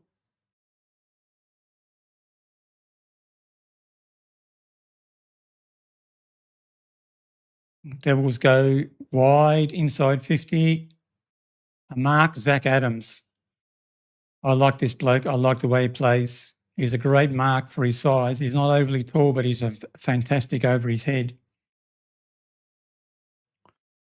It's a tough shot from here, though. He's going to kick from 55 metres in front of the scoreboard on a very acute angle. He's gone for it and he's kicked it. Wow. Who am I to say that's a tough shot from there? He's just gone back and slotted it. And the Devils, wow, 14-5-89 to 8-4-52. I can't remember the last time I saw a team with a score close to 90 at the 7 or 8 minute mark of the third quarter in VFL or AFL. It's a very high scoring game.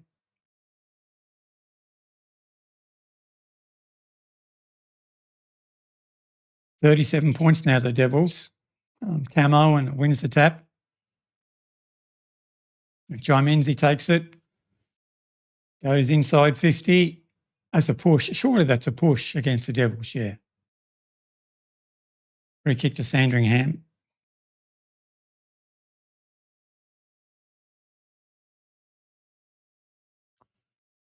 That's good to hear, Riley.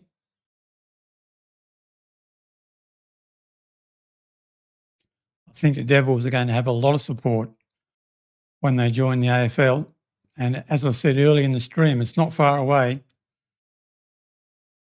It's only about 18 months.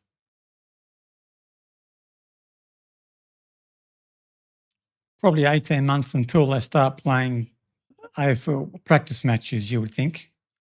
If the practice matches are starting December, January, maybe January. Yeah, it's about 18 months. So Sandringham are going forward here.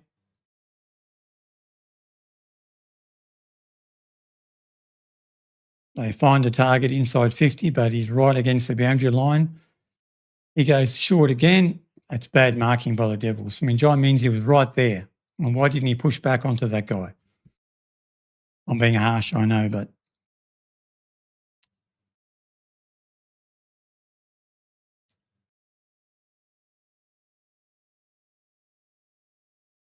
who do you support in the AFL now, Riley?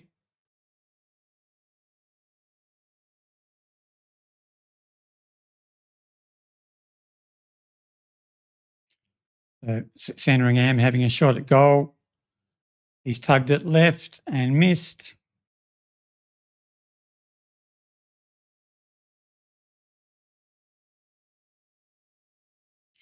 $14.5, 89, 8.5, 53, 36 points, and even 6-goal lead to the Devils.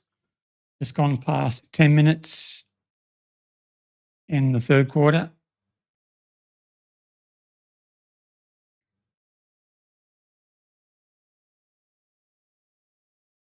Riley, you support Adelaide Crows and the Power. How does that work?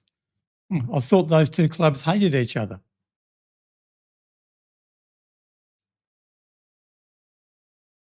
So what happens when the Crows play the Power?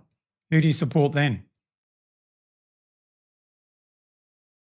Another behind there to Sandringham.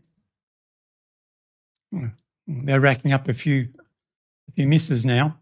They couldn't miss early. I think at one stage Sandringham was 7 goals won. So they kicked 1 goal, 5 since then.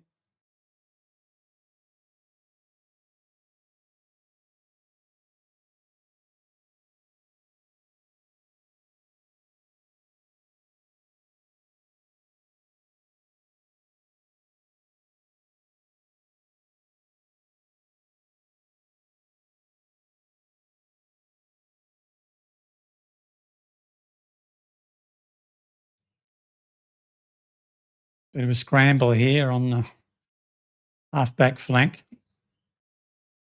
for the Devils.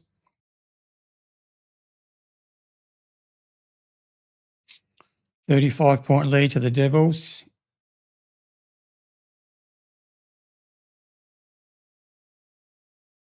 Ball's at the full back line for Devils. Oh, is that a sling tackle or holding the ball? No, he's played out of bounds. That's a bit of a let-off for the Devils. I thought he might have played holding the ball.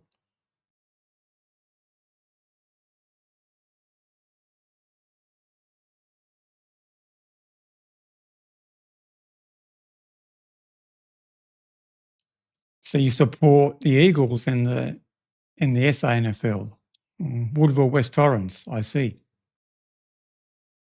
Oh, that's a scrambled goal for Sandringham. How does that happen?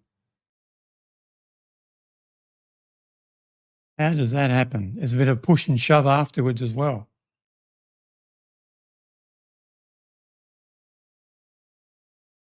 Bit of a push and shove.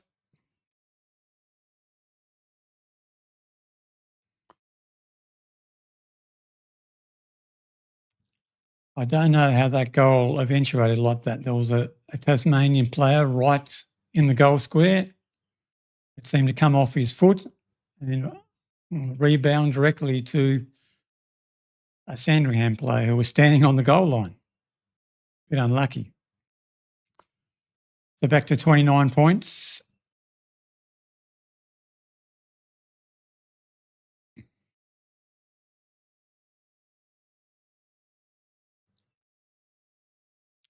Hugh Dixon's having a run in the ruck now. There's a great tackle there by Harry Ulmer.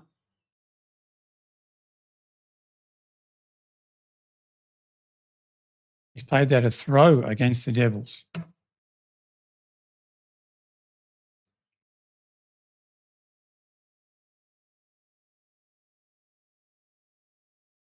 Sandringham go long, inside 50. Scramble, ball up.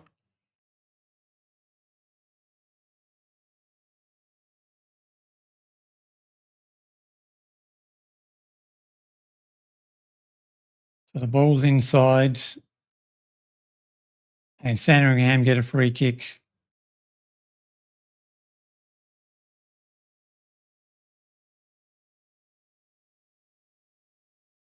Sandringham have a free kick here. He's probably going to kick from about 40 metres out from goal on a 45-degree angle.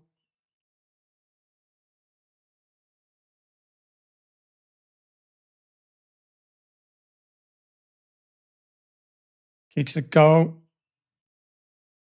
He's got it. Another goal to Sandringham. That's 2 in a row to Sandringham. They're getting back into it. 14-5-89 Devils to Sandringham. 10-6, 66. Back to 23 points.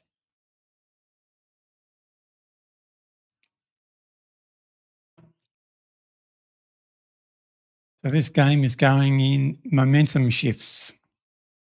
First the Devils have it, and now it seems like Sandringham have a bit of momentum.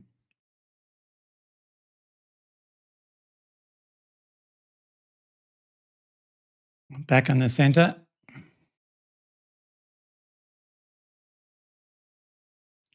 Looks like we're going to have another bounce, another ball up.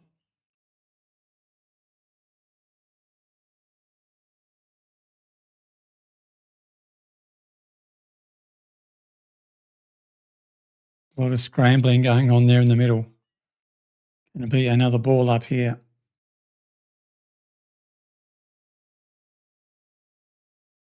There's a bit of feeling creeping into this game. There's a bit of push and shove going on, and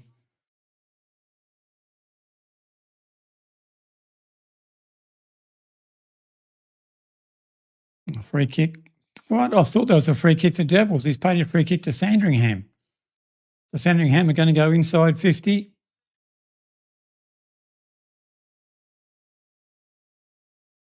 They have a snap at goal.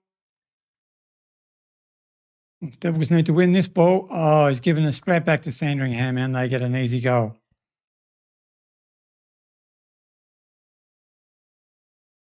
Three goals in a row to Sandringham. Well, Devils only have themselves to blame there. That was a bad handball by the Devils, straight to a Sandringham guy standing right in front of the goals.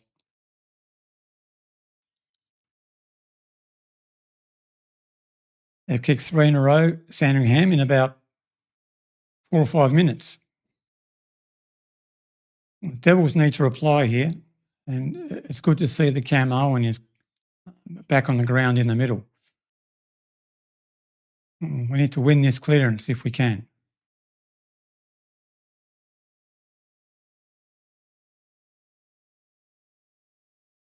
Going to be another ball up here, the Devils.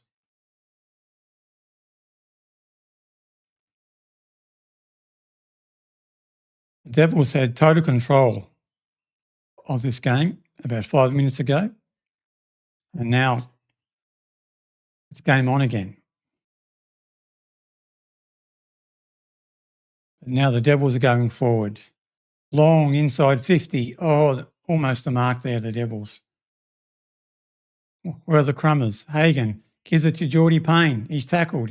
He gives it to Callanan. Another snap. He's hit the post. No, it's a free kick. It's coming back. It's a free kick. A free kick to Geordie Payne.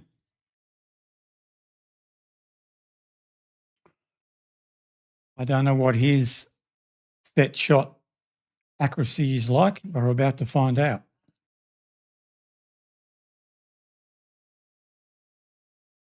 The Devils need this one as a steadier.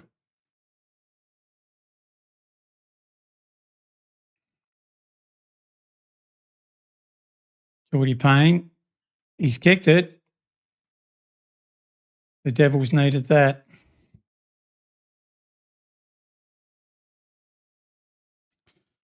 Certainly needed that one. That gets it back to 23 points, 15-5, 95, 11-6, 72. I mean, the Devils kicking a goal, 20 scoring shots for 15 goals. Very, very good. Accuracy-wise,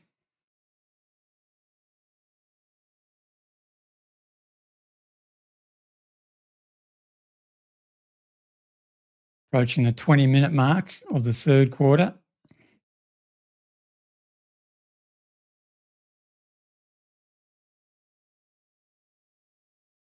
Bit of a scramble inside the centre square. We'll get another ball up.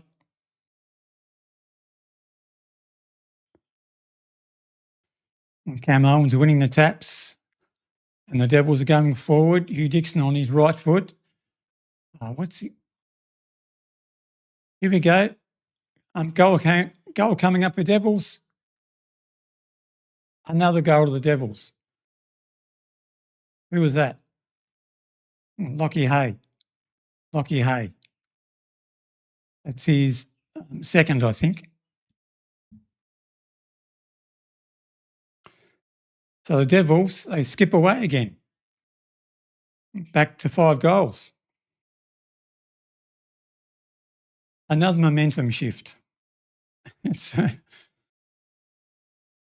And I have noticed that a few times in the Tasmanian V4 games this year, that the games go in waves of momentum. Up one end for a few minutes, and up the other end for a few minutes. Yeah, the great ruck tap there by Camo and straight down to, I think it was Brandon Leary, but he misses to the right.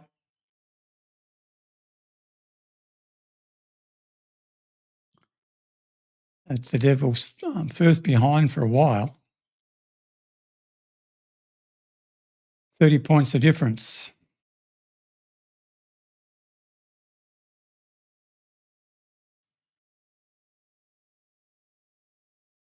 And it's funny that this attack here, the last 2 minutes by the Devils, is when Cam Owen has been back on the ground in the ruck. So we need to have Cam Owen spend more time in the ruck. No, we need to break, but we go well when Cam Owen is getting his hand on the ball in the ruck.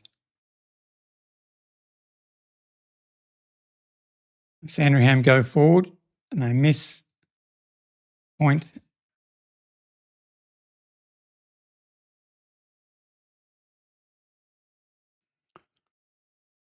(16-6, 102, 11-7, 73). Great mark there on the wing. Kai Cameron, it looks like a bit of a shank of a kick.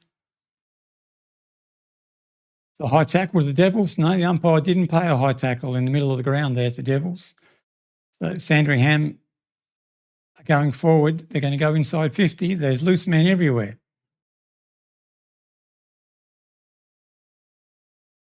Loose men everywhere to Sandringham.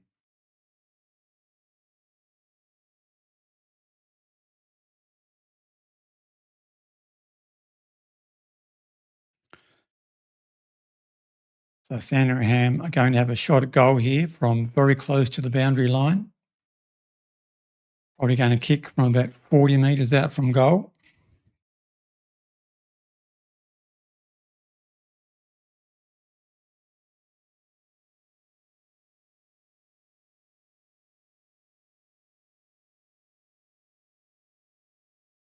Got a goal by Sandringham, across the face of goal and through for a behind.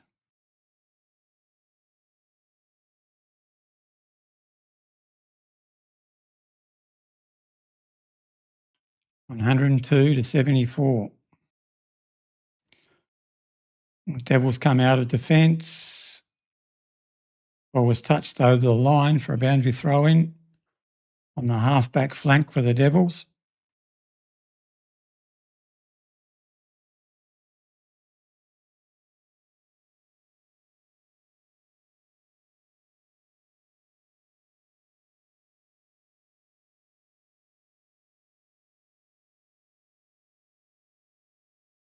Congested play here on the half-back flank.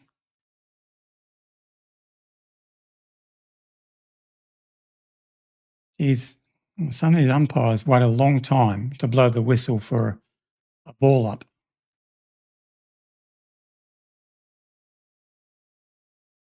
Sandringham are going to go forward here. But straight into the arms of the Devils. That's a great mark on centre wing to Jai Menzies. He plays on, he goes forward, but he shanked the kick over the line out of bounds. A skill error there from Jai Menzies. You don't see that too often. Just gone over 25 minutes in the third quarter.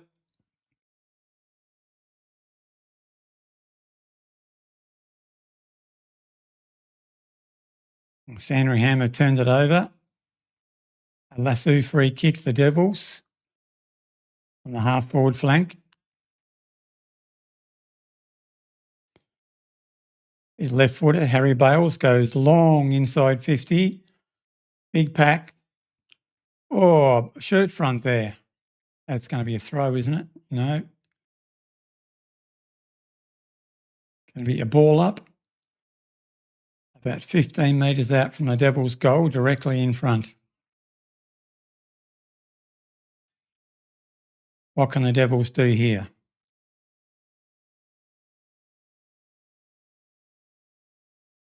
Umpire's going to ball it up again. Very similar spot, very close to the Devils' goal. There's an injured Sandringham player here. Looks like a knee. That doesn't look good.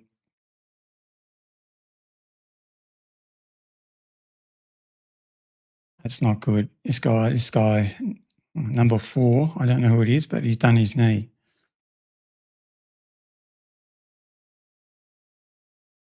You never like to see that on a sporting field from any side.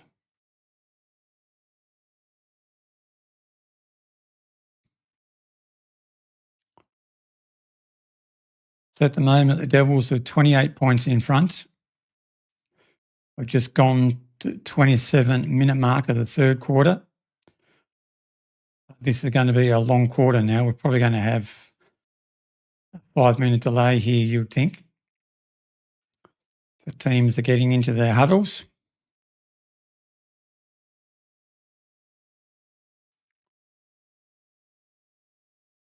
So what do you think happens from here? The Devils 28 points in front. I'm hoping that you're going to say that the Devils are going to go on and win, because I'm certainly hoping the Devils are going to go on and win from here. But if you're in the chat, let me know what you think. I mean, you'd have to be a brave person to say that Sandringham are going to come back from 5 goals down and win it. But it does happen. Happens a lot. Happens an awful lot.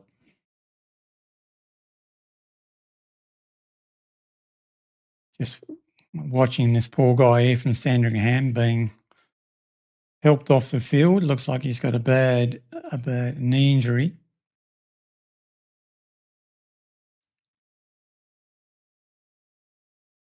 But we've probably lost about two minutes there, I think. So this quarter will probably go 32 or 33 minutes, you would imagine. Bailey Bogue has a snap. He's missed. Behind there, the Devils. Oh, they've turned it over. They've turned it over Sandringham, and it's come straight back to Jed Hagan at the top of the goal square.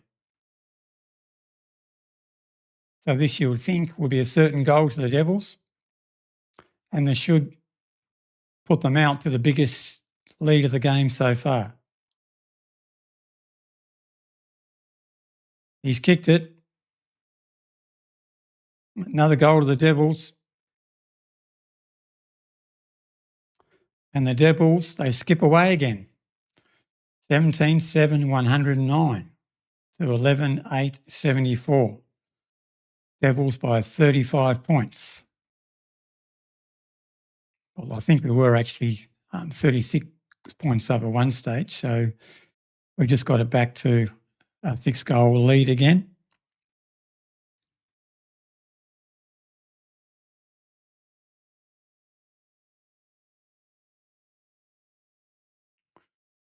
Cam Owen in the ruck in the middle. He doesn't fly this time. Another scramble, but it comes out. Devils have the ball. They're going inside 50. Chip. No mark. Oh, is that holding the ball? No.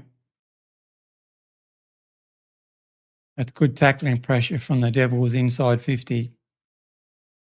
Jed Hagan's very, very good at that forward 50 pressure. Zach Adams intercepts and gets caught with the ball. But a free kick's being picked out to the Devils. Going to Caleb Mitchell. I didn't see what that was for, but we'll take it. We'll take any free kick inside 50. Who wouldn't?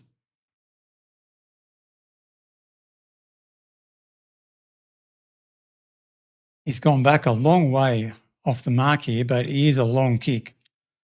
It's a very long kick. He's Caleb Mitchell on his left.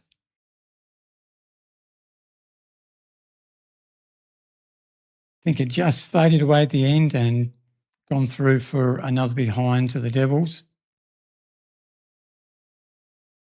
So they edge back out to a 36-point lead, approaching the 32-minute mark of the third quarter. Can't be too long left in this quarter.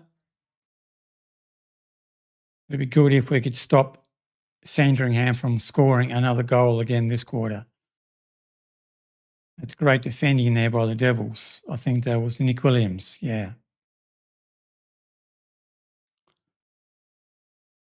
We've got a boundary throw in on the half-forward flank for Sandringham.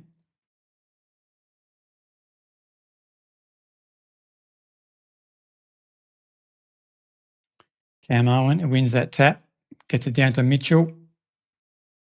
Off to Menzies, who had a fumble, and over the boundary line and out of bounds on centre wing.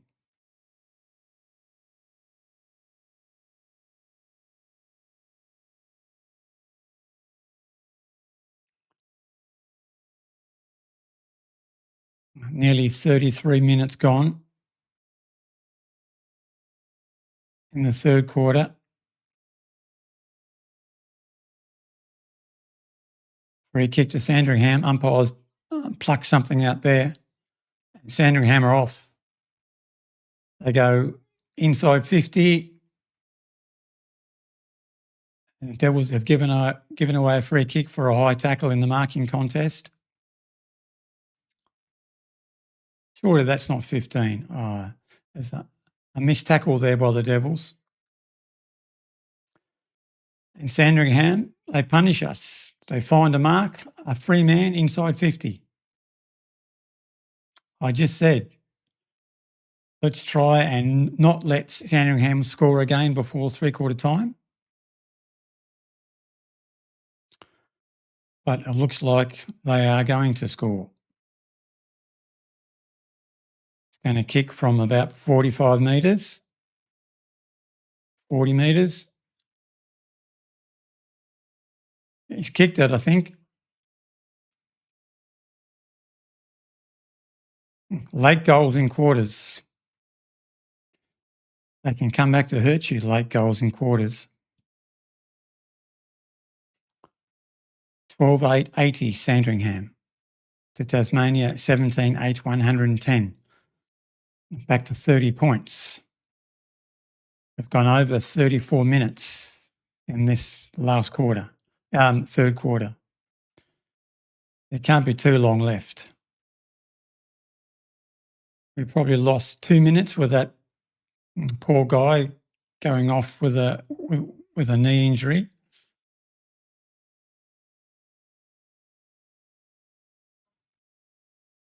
Devils go forward, but Sandringham are going to rebound here. Interception by the Devils. It's got to be holding the ball against the Devils, surely, no? It's been some very strange umpiring decisions today. Oh, that's a high tackle. High tackles to Jed Hagan. He's a long way out. He's going to kick from outside 50, and the siren has to be very close to going here. So don't play on. Whatever you do, don't play on.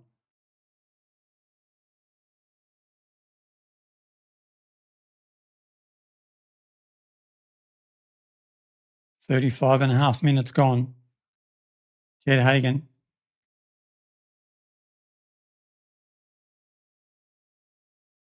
Top of the goal square. It's been rushed through for a behind. Surely that's going to be three-quarter time, you'd think.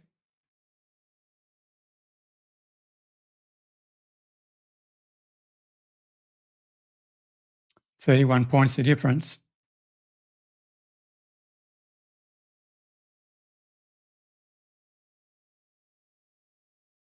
Geordie Payne.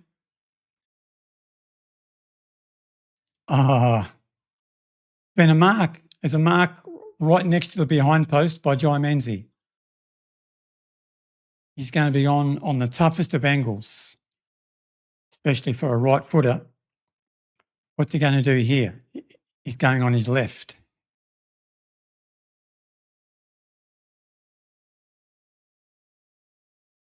And he's put it through. Great goal there to Jai Menzies on his left with a snap around the corner.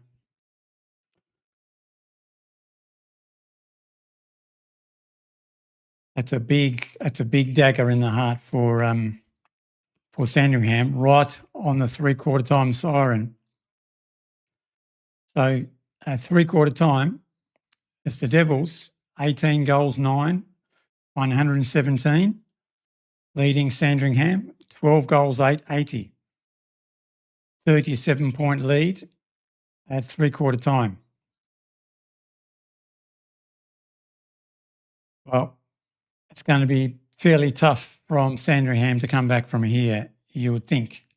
But stranger things have happened. Stranger things have happened.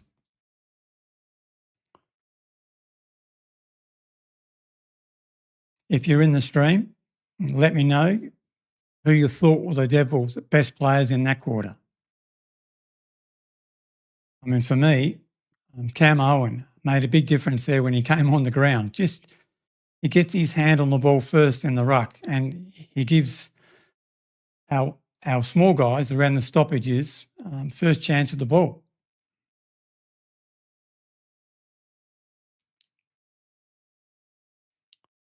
So I'm just looking at some of the stats. Sandringham is still well in front in disposals and marks and tackles and hitouts. So Sandringham are leading all the stats, every single stat there. Kicks, handballs, disposals, marks, tackles, hitouts. But they're 6 goals behind. So what do stats mean? Sometimes they don't mean much, do they? Sometimes it's all about how you use the ball. When you get it, it's about making the most of your opportunities when you get the ball. So let's have a look at some of the player stats for the Devils, disposal-wise. Caleb Mitchell is the leading disposal getter for the Devils, closely followed by Geordie Payne, Jai Menzies, Brandon Leary and Zach Adams. And the goal kickers for the Devils, well, Hugh Dixon's kicked 4, Jai Menzies 2, Brandon Leary 2, Lockie Hay has 2, and Jed Hagan has 2. And singles to Will Splan, Geordie Payne, Caleb Mitchell, Maddox Ivarak, Jack Callanan and Zach Adams. So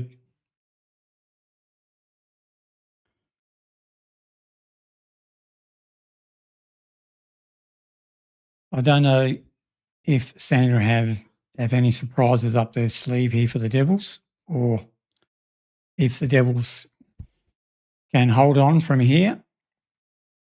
Now, as I said earlier in the stream, if you remember the first game this season against Sandringham at UTAS, at one stage in the last quarter, the Devils were 56 points in front. So at the moment, we are 37 points in front. I did say before earlier in the stream, if we get a chance this time, let's really put them away. Let's build some percentage. Because if you have a look at the VFL ladder, there are a lot of teams on 24 and 28 points. It's a bit of a logjam. So it's very important to build that percentage just in case we end up in a position at the end of the season where we are level on points with a few other teams. And we could actually leapfrog a couple of teams. I mean, I know that we have, like we've had the draw, so it's unlikely we're going to finish up on the same points as anybody else, I guess. Thinking about that again, it is unlikely that the Devils are going to end up on the same point as anybody else because of that draw. But still, it'd be very good if we could kick on from here and turn a 6-goal win into like a 8 or 9 or 10 goal win. And I'm sure that's what the coaching staff are telling the Devils now. I mean, Sandringham have actually broken out of their huddle extremely early. And Jeremy Webberley has kept the Devils in the huddle for a bit longer. So I'm assuming that's what he's reinforcing. Drive it home. Make it count.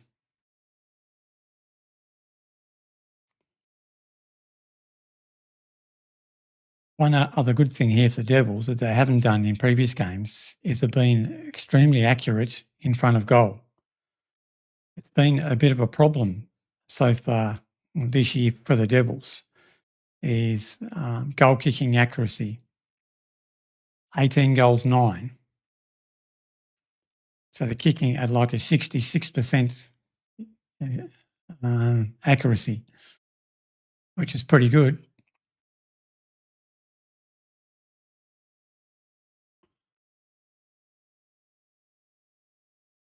So the Devils this time are kicking to right of screen. I think in the second quarter kicking to right of screen, we only kicked, I think we kicked 2 goals in the same direction we're kicking now. So here we go.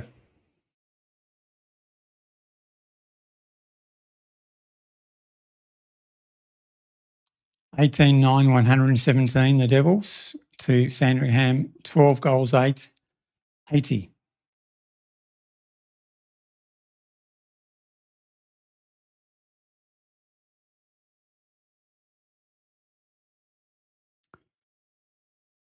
Last quarter getting underway.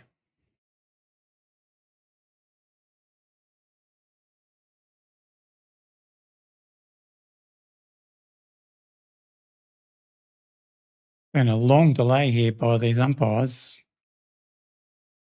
I assume they've been waiting for Channel 7 to come back to the live broadcast.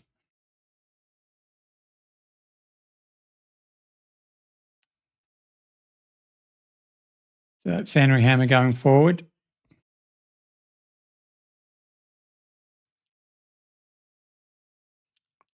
It'd be great for the Devils to get the first goal in this quarter and just really make it almost impossible for Sandringham if we can. And we're going forward. We're going forward. Dry Menzies goes long. It's a good saving mark there in defence to Sandringham.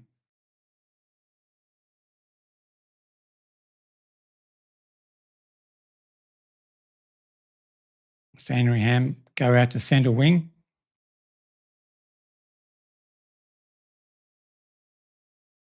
Oh, mismarked there by Wilkinson, centre half back.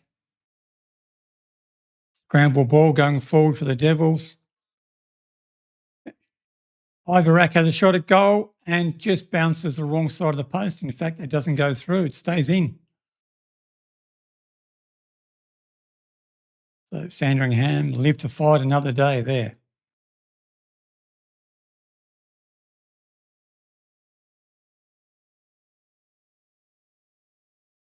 Sandringham turn the ball over. Good mark there on centre wing to the Devils. Devils go long inside 50. Bit of a scramble. Hugh Dixon, what's he going to do? He goes back the other way and turns it over, and Sandringham are away.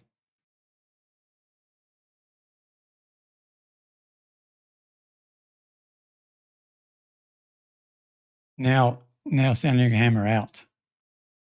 But looks like it's coming back, a free kick. No, it's gone out of bounds. Out of bounds on centre wing.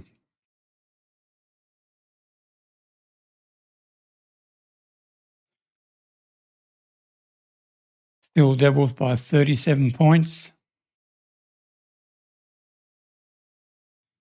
Sandringham are going forward again. Over the back, Devils come away with the ball. Chaplin, he brings it out, he finds Cam Owen. That's great. That relieves the pressure for the Devils.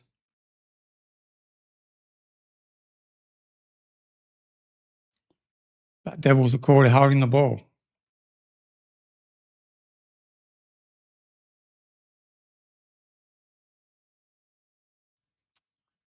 So Sandringham are going to go forward here.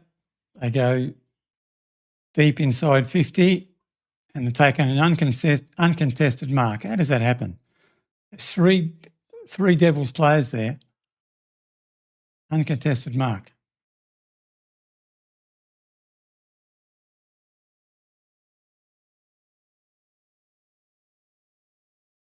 So Sandringham are going to have a shot at goal here from about 30 metres out. A slight angle.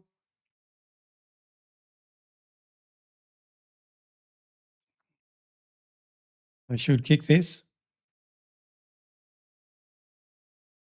And he's kicked it. The Sandringham get the first goal of the last quarter.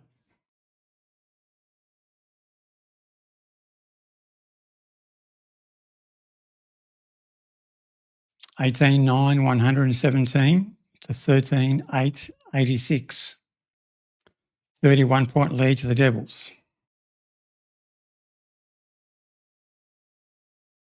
It'd be good to see the Devils get their next goal here. If we get the next goal, it'll really deflate Sandringham.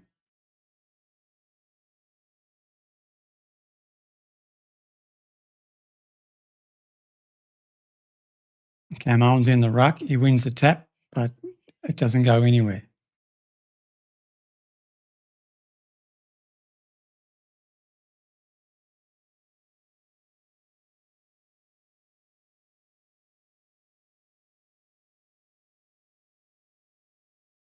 Going to be another ball up at centre half forward here for the Devils.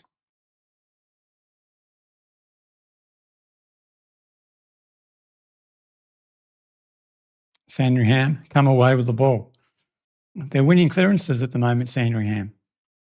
The one-on-one battle here. How that was not holding the ball against Tasmania, I have no idea. I don't know what the umpire is looking at there.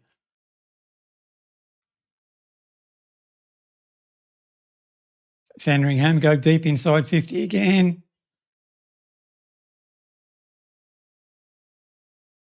Sandringham have got a free kick. This is not a good start to the start of the last quarter by the Devils. They're losing contested possession.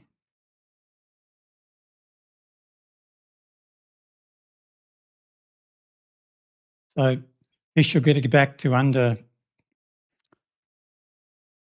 5 goals.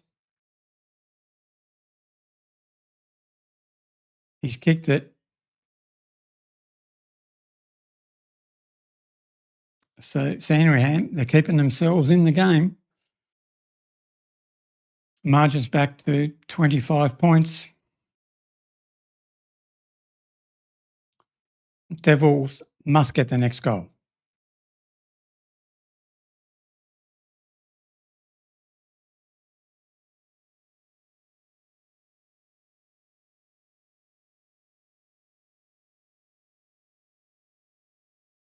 They need to win the ball out of the middle here and go forward and get a goal.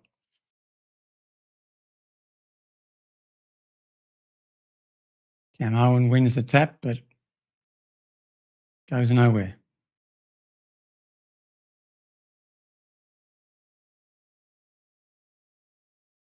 Another ball up in the middle of the ground here. Sandringham to keep winning the clearances at the moment.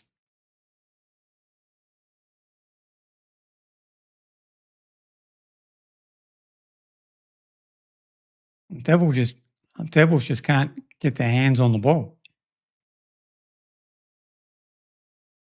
Sandringham was certainly lifted at the contest.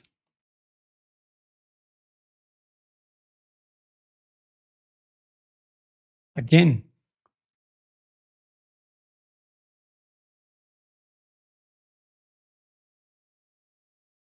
Okay, Devils have a free kick here in the back line. They need to use the ball well here.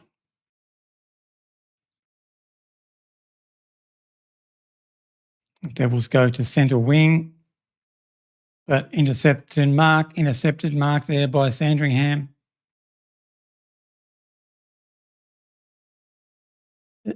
Sandringham are really lifted. You can see it.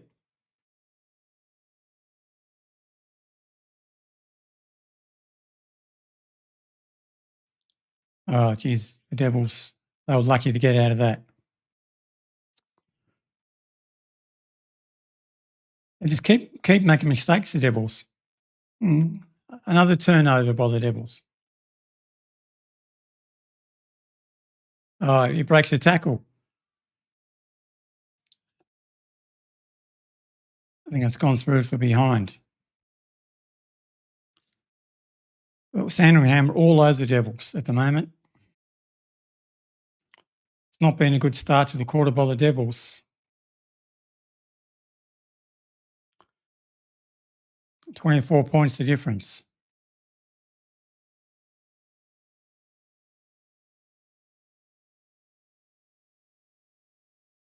And again, they're just winning the contest every time, Sandringham. Geez, Devils look slow in defence. He's kicked another goal. Another goal to Sandringham.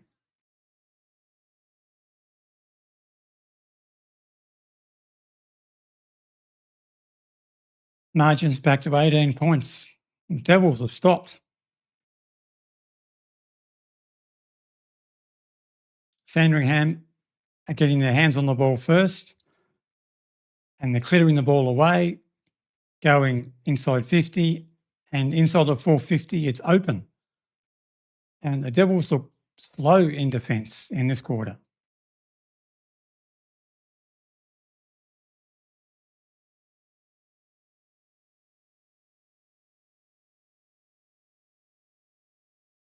We've gone 10 minutes.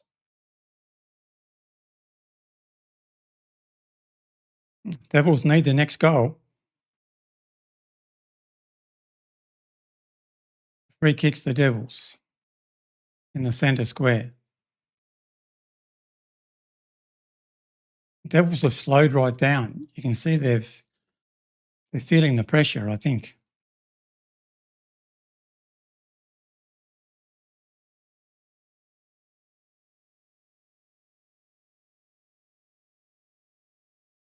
So the Devils go wide to the half-forward flank. Ball's over the line and out of bounds.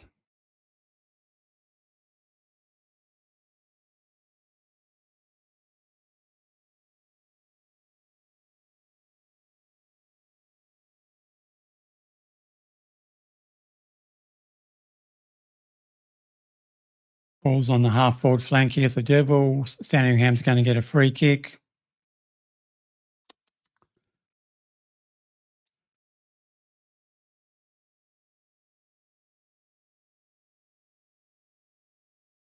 Geez, Sandringham are playing so much better now.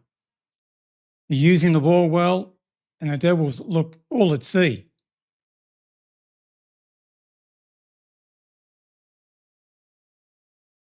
It's inside the 50-metre arc here for Sandringham.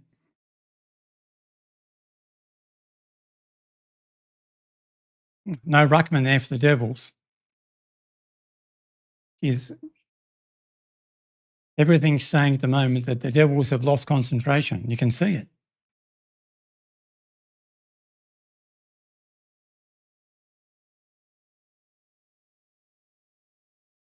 At every contest, it's all Sandringham, and they're breaking tackles. Oh, ball smothered in the back line there by Sandringham. Gosh. Error after error after error by the Devils.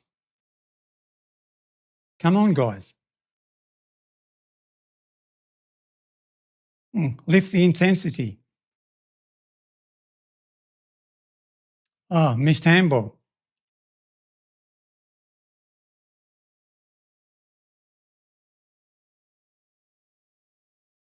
The boundary throw in, just around from the Sandringham goal.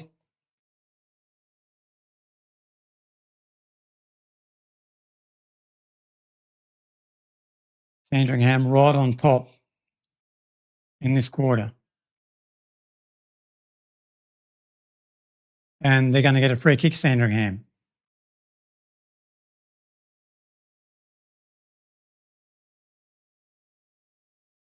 Everything the Devils are doing here is turning against them. They just can't do a thing right at the moment.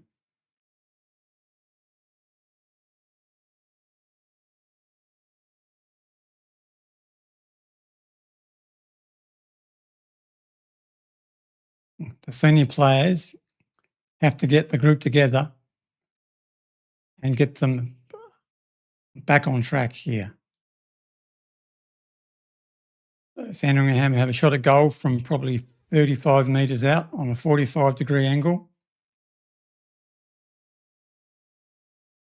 And he's kicked it. Margin's back to 12 points.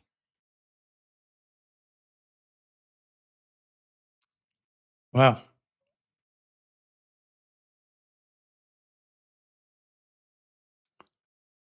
I think I said at three-quarter time, did anybody think that Sandringham had something up their sleeve? Well, they certainly did. And I said in my match preview a few days ago, I saw Sandringham kick 8 goals in a row to come from behind and beat Williamstown. No, Werribee early in the season. So they can do it in a hurry, and they're doing it here. 2 goals of difference to the Devils.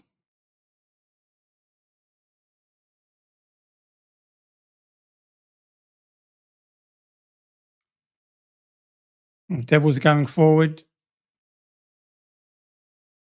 He chips and he finds Hagan. So Hagan's going to have a set shot from about 30 metres out on a 45-degree angle. The Devils badly need this goal.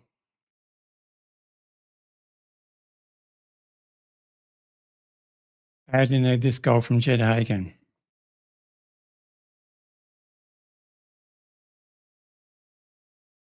He's kicked it. Well done, Jed Hagan. Gee, the Devils needed that.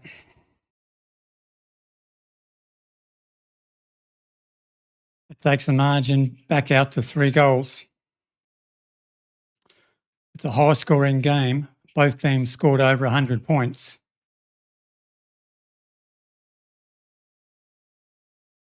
Anytime you kick 15 or 16 goals in a game, you've done very well. Devils have kicked 19 and Sandringham have kicked 16. Hugh Dixon back in the ruck.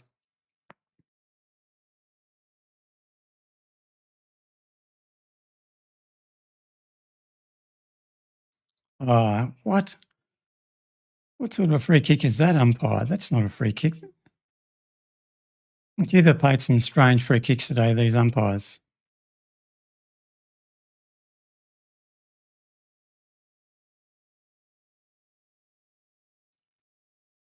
Geez, the intensity of Sandringham is right up. Compared to that third quarter, they're a totally different team from what they were in that third quarter.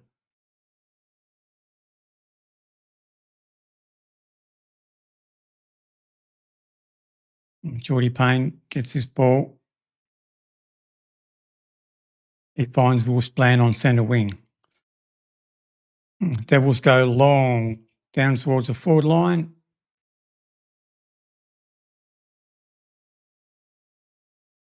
Going to be a ball up on the half-forward flank for the Devils. 123 plays 105. 18-point lead to the Devils.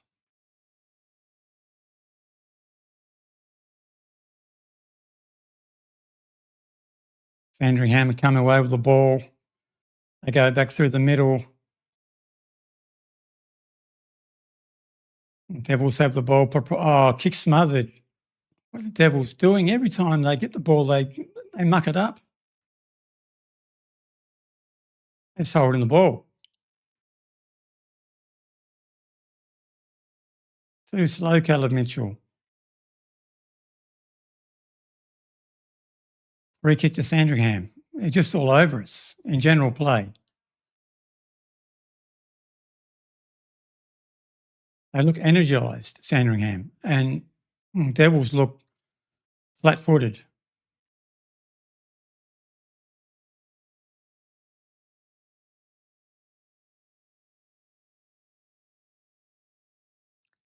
They're going to get a shot of goal here in a minute, Sandringham. You can see it.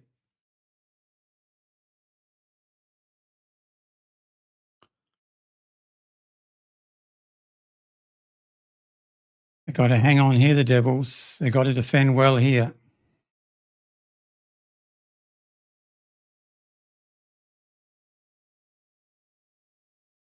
I'd love to know the stat for clearances so far at stoppages in this quarter. It'd be all Sandringham.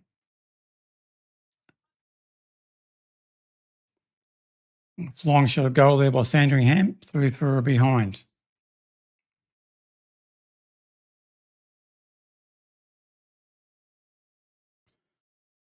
(123) plays 106. Less than 3 goals now.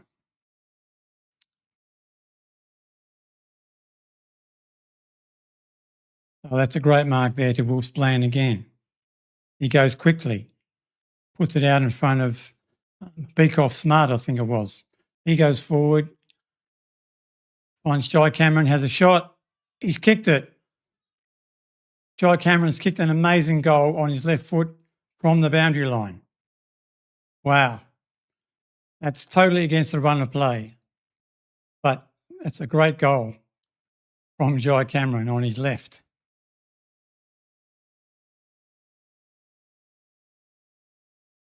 I haven't seen him kick a better goal than that so far this year. It's certainly his best, and it couldn't have come at a better time for the Devils. Been under the pump. This quarter's been going 20 minutes, and we've been under the pump for almost all the 20 minutes. So it's back out to a 23-point lead to the Devils. Cam Owen back in the ruck.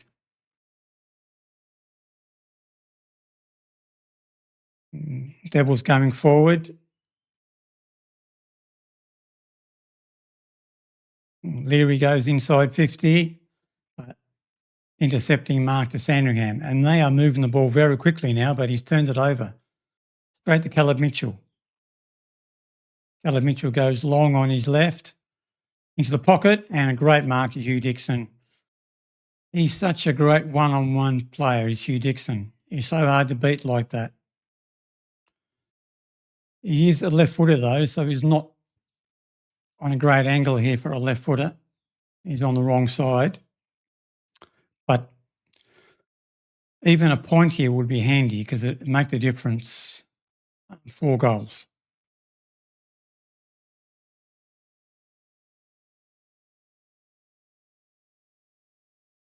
Hugh Dixon comes in on his left. He's kicked it.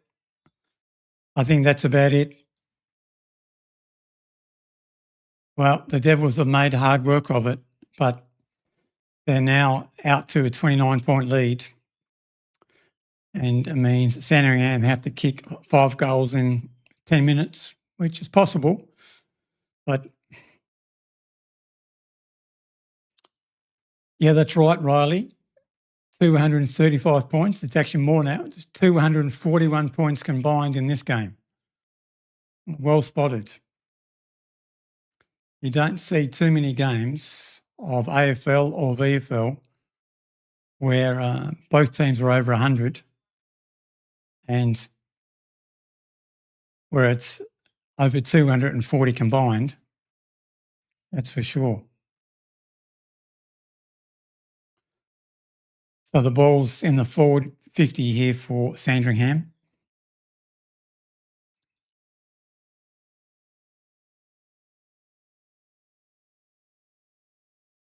The Devils are going forward through the centre of the ground. Good tackle by Jed Hagan. Sandringham go back the other way. And a good intercept mark from Chaplin. He goes wide. That's Lockie Hay, who's on his own. He goes forward to Callanan, who's on his own. On the 50-metre arc, he chips inside 50. A lovely, lovely kick, and he finds Jai Menzie. Yeah, that's right, Riley. Playing on a small ground, absolutely. It's much easier to score goals. Much easier to score goals. Sort of one long kick out of the centre and you're like 25 metres out from goal. So Jai Menzie kicks a goal and he's kicked it. My gosh, this game is unbelievable. Just, I think I mentioned before about how the Devils games seem to go in waves of momentum. And this is another perfect example of that. I think, did Sandringham actually kick the first 4 goals of this quarter? And I think the Devils have kicked like the last 4 goals of the quarter. So now it's back to 35 points again.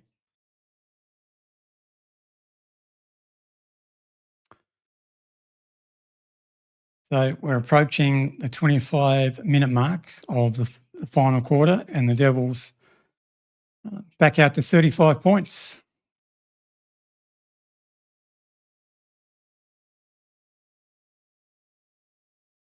So there's one thing which is extremely positive for the Devils is we can score, and we can score quickly. But we sometimes let the opposition do exactly the same thing. I don't think there's a lot of defensive pressure around the ground in the Devils' play. Sandringham going forward here, and they kick a goal. As easy as that. That's exactly what I mean. Just straight out of stoppage and straight forward, open player and a goal.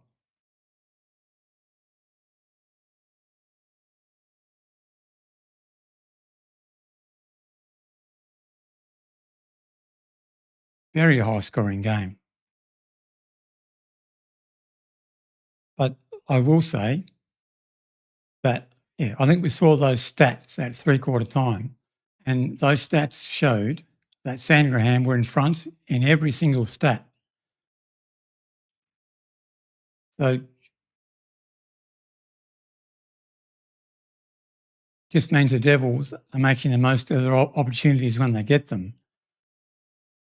But okay, the Devils are going to go forward here. We've got a free kick for holding the ball.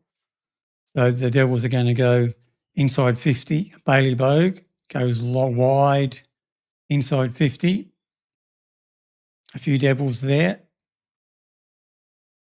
A free kick to Sandringham.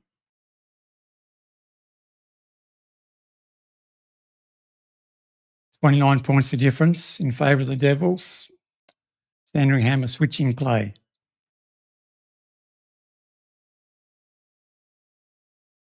Devils need to hold them up here.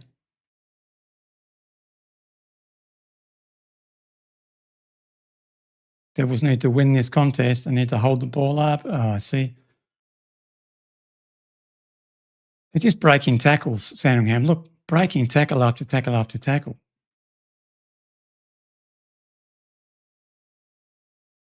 Intercept mark in the back line to the Devils. Yeah, right, Riley. This game, it might go in the record books. Certainly after the game, I'm going to be doing a match review, a video, and I'll certainly be looking at any records for high-scoring games in the VFL, and especially for accuracy of kicking. 22-9 is extremely accurate, and 17-10 is also very accurate. The Devils are going forward here. There's a free man inside 50. Oh, that's a free kick to the Devils. Surely that's a free kick to the Devils. Yeah. So the game's all over now. Is that Will's plan? Will's plan. Got a free kick there for front-on contact. So go back, take your 30 seconds, take time out of the game.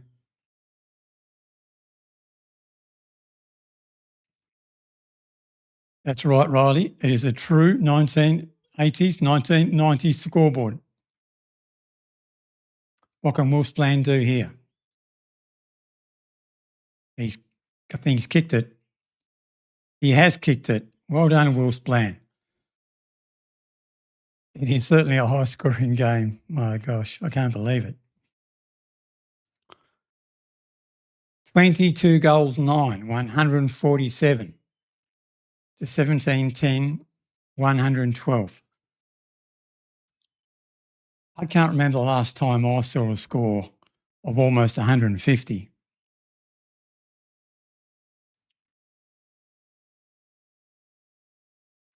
And it's a good thing the Devils have kicked 22 goals because they've allowed Sandringham to kick 17 goals.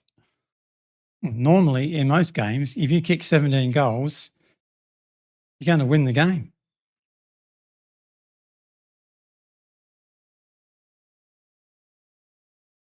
Going to be a secondary stoppage. 23 goals, 9, 147.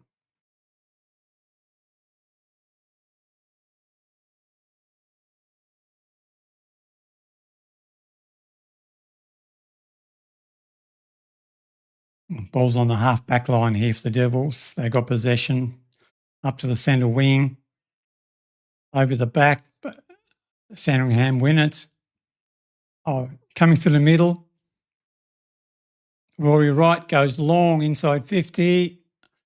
Any crummers there? No crummers. The crummers. Devils win the ball. Ivarak is missed.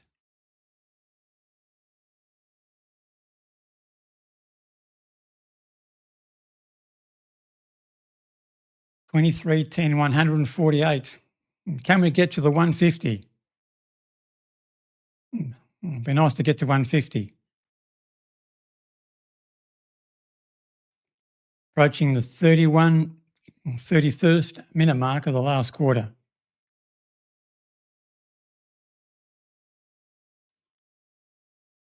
Devil just hold the ball there to keep possession.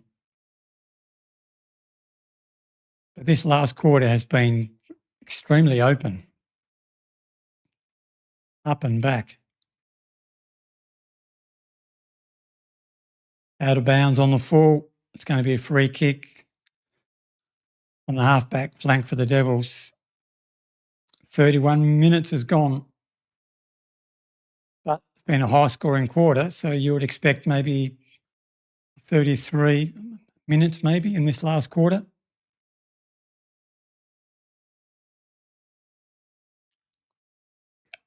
High tackle free kick there to the Devils. He's been good, Wolf's plan. He's been very good. I'm impressed. I was a bit worried with what I saw from him after the game against North Melbourne, but he's been very good today.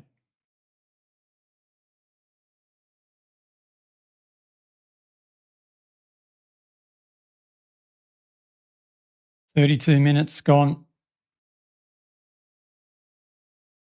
Ball comes out to Sandringham and they're away.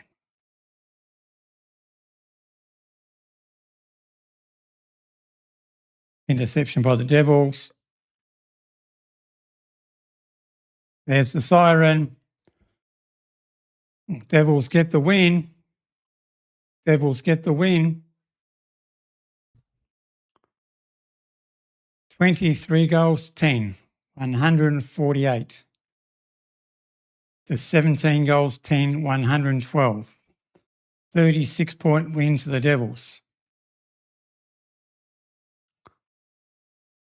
Well, I was getting extremely frustrated there in the first 10 minutes of that last quarter, but the Devils hit back hard with 4 or 5 goals of their own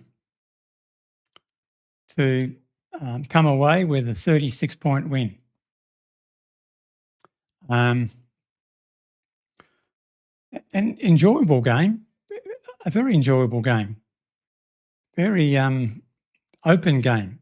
Well, in some parts it was tight and scrambly, but then all of a sudden it would open up and just waves of goals to both teams. Unusual. Yes, Riley, you're right. We probably won't see a game like that ever again.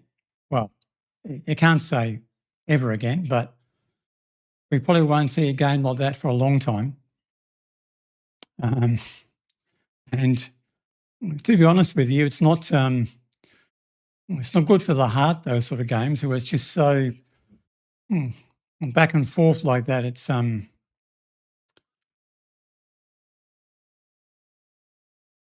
I'd much rather have a close game where it's tight, but one team is in control for most of the game, than a game like that where it's open and back and forth. It's hard to take.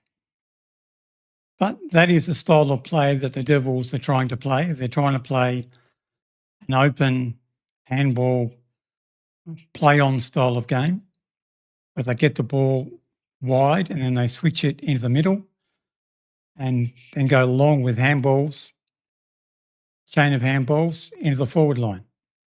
That's how they're trying to play.